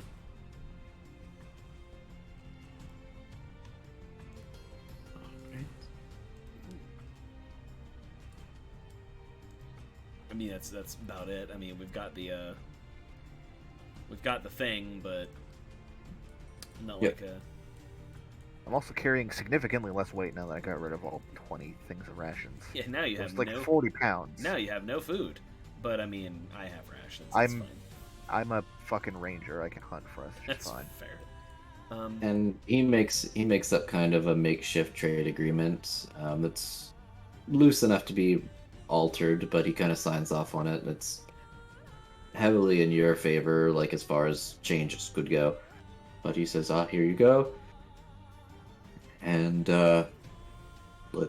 let's make this happen.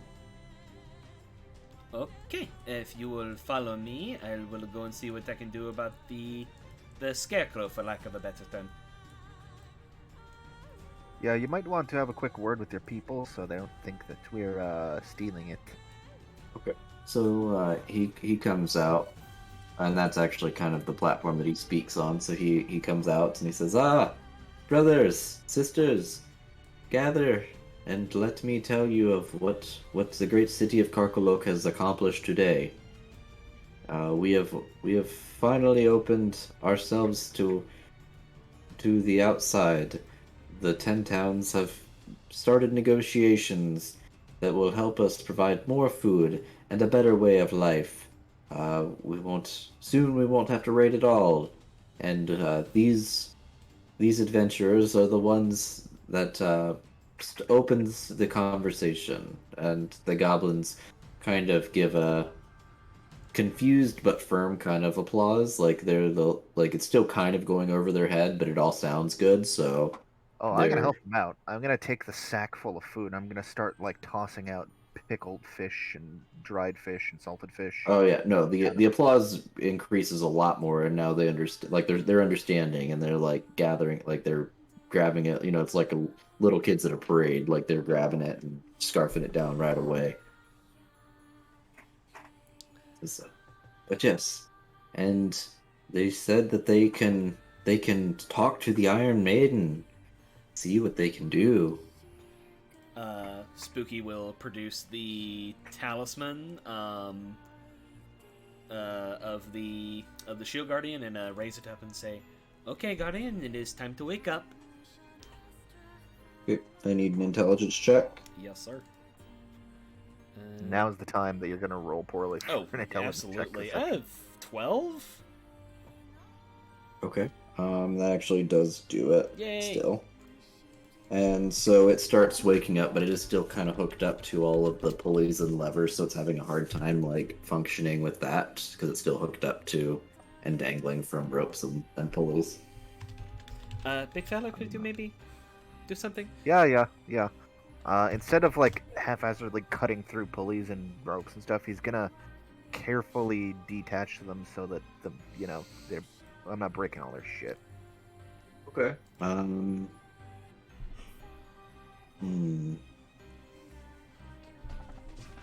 Carpentry check. Yeah, I guess I would allow that. That's fair.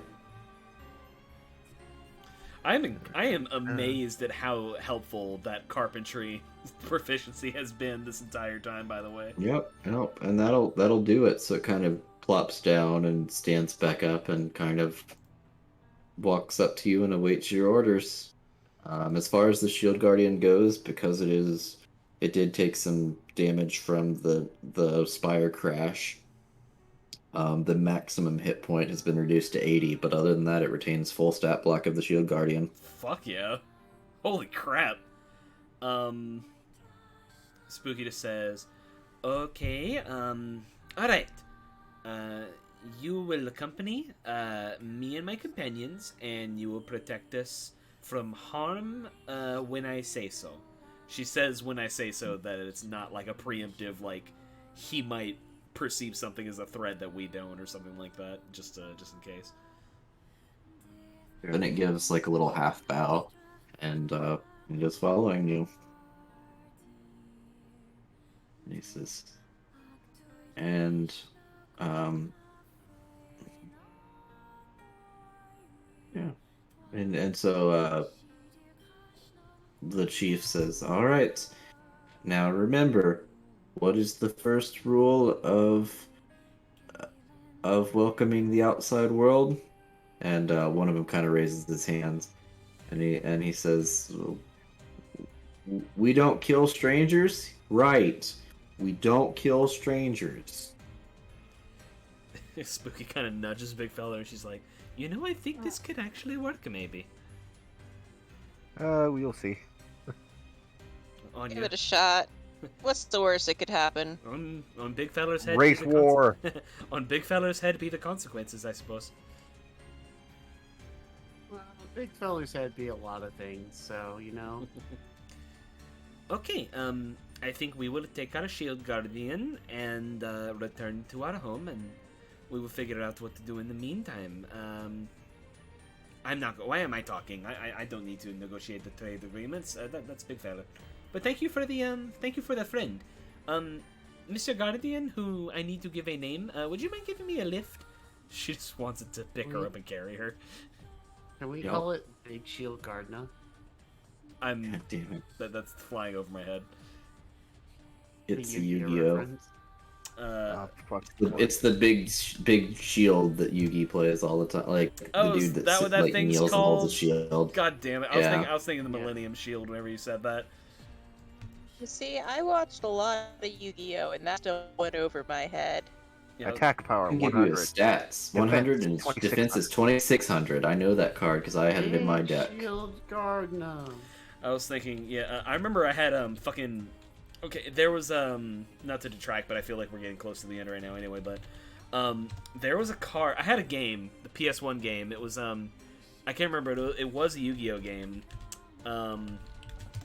Fuck me.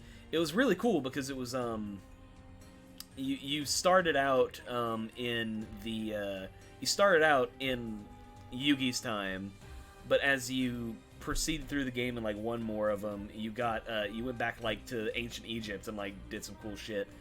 And they had like 3D animations for all the monsters and shit, and fucking it had a really wonk ass fusion system where you could just fuse literally anything and get a new monster, like if they were compatible, and everything had its own astrological symbol. And I remember that Millennium Shield was one of the absolute easiest things to fuse was Millennium Shield. So you could just like fuse like this shitty little 1-star monster, another 1-star monster, getting Millennium Shield, and like no opponent in the first like half of the game could get past it. It was fucking hilarious. That's balance. Forbidden Memories is what it was called for the PS1. I remember that shit. I think I played that game before. Ages ago. Millennium Shield was my shit, dude. You could also, I remember you could also fucking, there was no like sacrifice rules for putting out high value monsters, and you could put in the, if you owned a card in real life, you could put in the serial code and get it in the game. The problem is there was nothing stopping you from Googling Blue Eyes Ultimate White Dragon and just getting the fucking the Blue Eyes I Ultimate mean, Dragon. that's the way to do it. Oh yeah, like first duel in the game, you have the fucking Blue Eyes Ultimate, and you have like 3 copies of it. You can play Like, it for look. free without sacrificing monsters. When you're a little child, you do not have the money that it takes to just keep pulling Yu-Gi-Oh cards. Oh, yeah. Like, at most, I'd have like $5 or $10 in my child wallet, and if I spent all that on Yu-Gi-Oh cards and was like, "Mom, I want more," she'd just be like, well, "On what?" On I God. most I On mostly God, spent God. my childhood money on fucking Blockbuster video game rentals. Oh hell yeah! I never rented video games from Blockbuster because I didn't really play them when I was really little.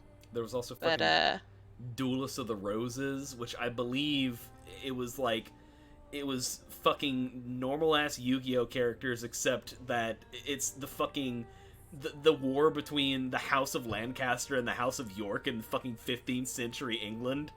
Except it's completely that makes sense. it's completely that, except instead of fucking Henry Tudor, it's Yami Yugi and fucking Kaibas with the Yorks.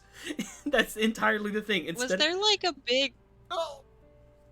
That was a real war in England back in like the 15th century. But like instead of fighting, instead of fighting, Was there super hype around that war at that time or something? Like, I don't know, dude. Did like a TV show come out that makes that interesting? Because I'm sitting here going like, I mean, it's interesting in that, and it's weird, but it's not interesting in that like, I want to play it. Really quick before we talk about this for the rest of the night, Isaac, was there anything you had left for us, buddy? I didn't mean to cut you off. I just fucking that brought back memories super hard.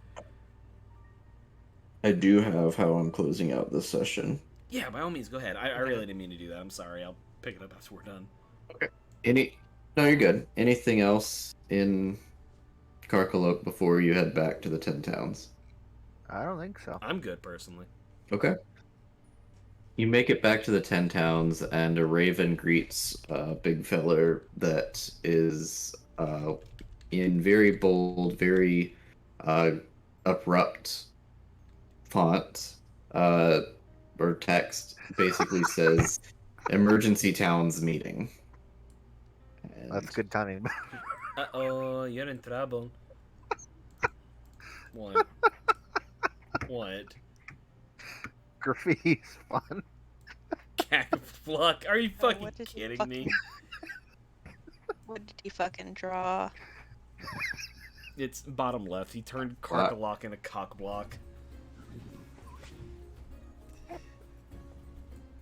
Well, I can't wait for the visual drawing to go with it. Anyway.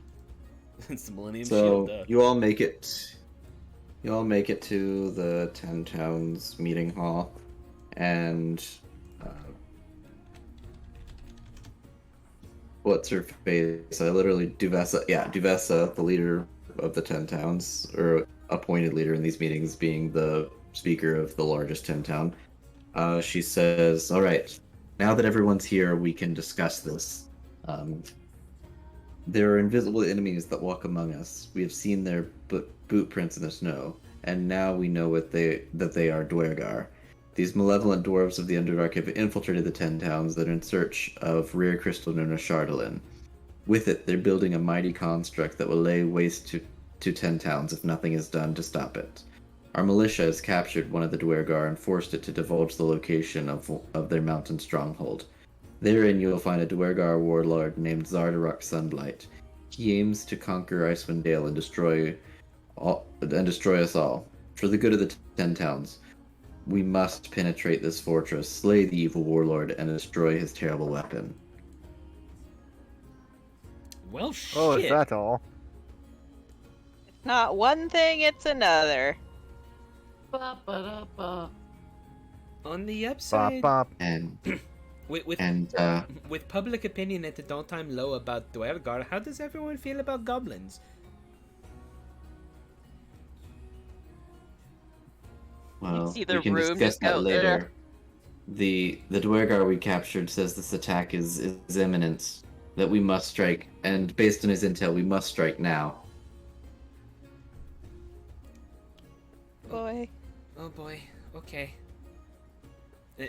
Do we? Well, it's a good thing we have the fucking shield guardian. Okay. By the way, there's a very big metal man parked outside. Don't mess with him. I suppose we'll have to start planning on that. We cleared it with the valet. It's fine. All right, big feller, you and your band of adventurers will take lead on it. We will gather up resources and follow after. But if you all could take point on this, since you are most readily available, we will gather up our militias and head that way as we can. Okay. By the way, I've entered into a trade agreement with goblins. Sounds good. Let's go. Wow. Hey, she knows how to prioritize. Sweet. We just got task forced. Oh Yeah. shit! Talk about You got- escalating. Well, it gets better. You all heading that way? I believe so. I Yeah. guess so. Okay, so it's down here in Sunblight because it's Zardarok Sunblight. Like Sunblight's his tribe. Got it. Beyond the snowy foothills, low-lying clouds obscure the icy peaks of the gargantuan mountains that form the spine of the world. Eventually, you get above the clouds and behold a sheer mountain wall rising more than 100 feet before you. Carved high on the wall are rows of arrow slits with lights burning behind them and clanking sounds issuing from them. A narrow staircase hewn from the rock leads up one side of the wall.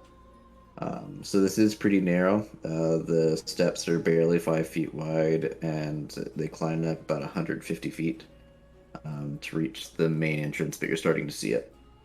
As you're going up, from high above comes a loud grinding noise as a large sheet of ice breaks off the fortress walls and tumble down the mountainside. Suddenly, great doors of ice, previously hidden under snow, stand open more than 300 feet above you. And from between them flies a huge dragon made of dark ice. Its eyes glow with a bright golden light, and it lets out a terrible roar. It hurls itself into the air, glides away from the fortress, and against whatever you hope, it turns and heads north towards the 10 towns. Do you proceed in to raid Zardarok Sunblight's operation, or protect what you know dear in the 10 towns? 10 And that's where I'm going to leave you. Fuck! Fuck. Can you show them an image of that bad boy? Because, ooh, I've been waiting for this. Ooh. Yes. Ooh, it's so fucking badass. Ooh. Ooh, my sweetness. Ooh. I'll never. Oh. Ew. I'll never forget that fucking. Holy Yeah. shit! Look at that thing. What? Yeah, We're gonna get scary. fucked up by that. No, it's 10 towns. So- Lose a character. It's 10 towns, dog. I want to Yeah, fight a but fucking the way dragon. it is. Yep, the way that it is broken up is that you can either. One chapter is to raid Sunblight, and the other is to go back to the 10 towns and try to catch up with the dragon and protect the 10 towns. So Fuck, you guys can think about it. I mean, that's kind of why I kind of left it on the cliffhanger, because I'm basically gonna have both chapters prepped because they kind of do go back and forth. Dragon heisty, yeah. But that is how this is set. Yeah, but that is how this is set up. So that is the choice that you were presented. Shit, yeah, man. Look at that thing. Damn. Are we still level 5, or is it, because if this is a chapter advance, that's why I'm asking. Let me look to make sure. Also, look, I've drawn cock block. Oh, boy. God damn it, Brandon. I wish... Can't believe you expect anything different. I wish that I could, like, have this entire map of the 10 towns, like, printed and framed. But, like, you know, the drawings that Brandon made, yeah, but, like, what if I could, like, have renditions of the drawings just in, like, this beautiful 15th century, like, map style? Or, like, Spyro the Dragon is, like, drawn like a fucking sea dragon or whatever. Also, Em, if you want to scoot, I know you're getting tired. I can update you. Oh, I'm fucking exhausted. Okay, you go ahead. It is.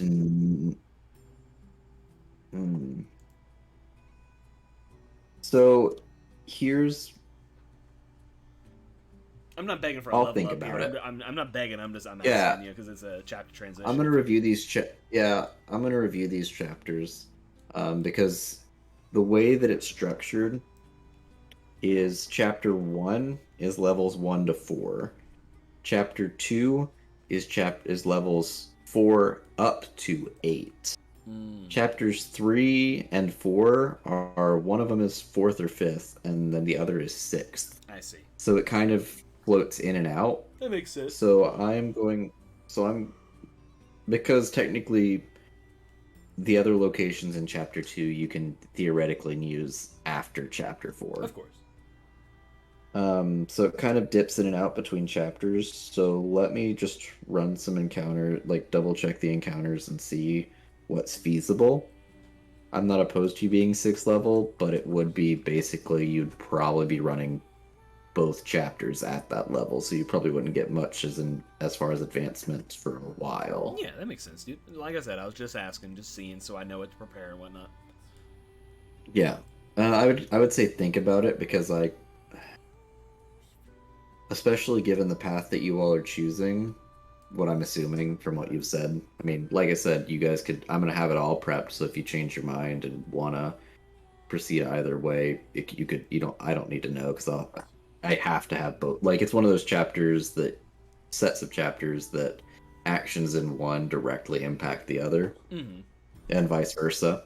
So, yeah. But that being said, I'll refresh on him because I know him, but I'll refresh on him and let you know what I think about level. Okay. Right on, dude. Okay. Well, I look forward to it. I'm gonna go ahead and cut the stream now, I think.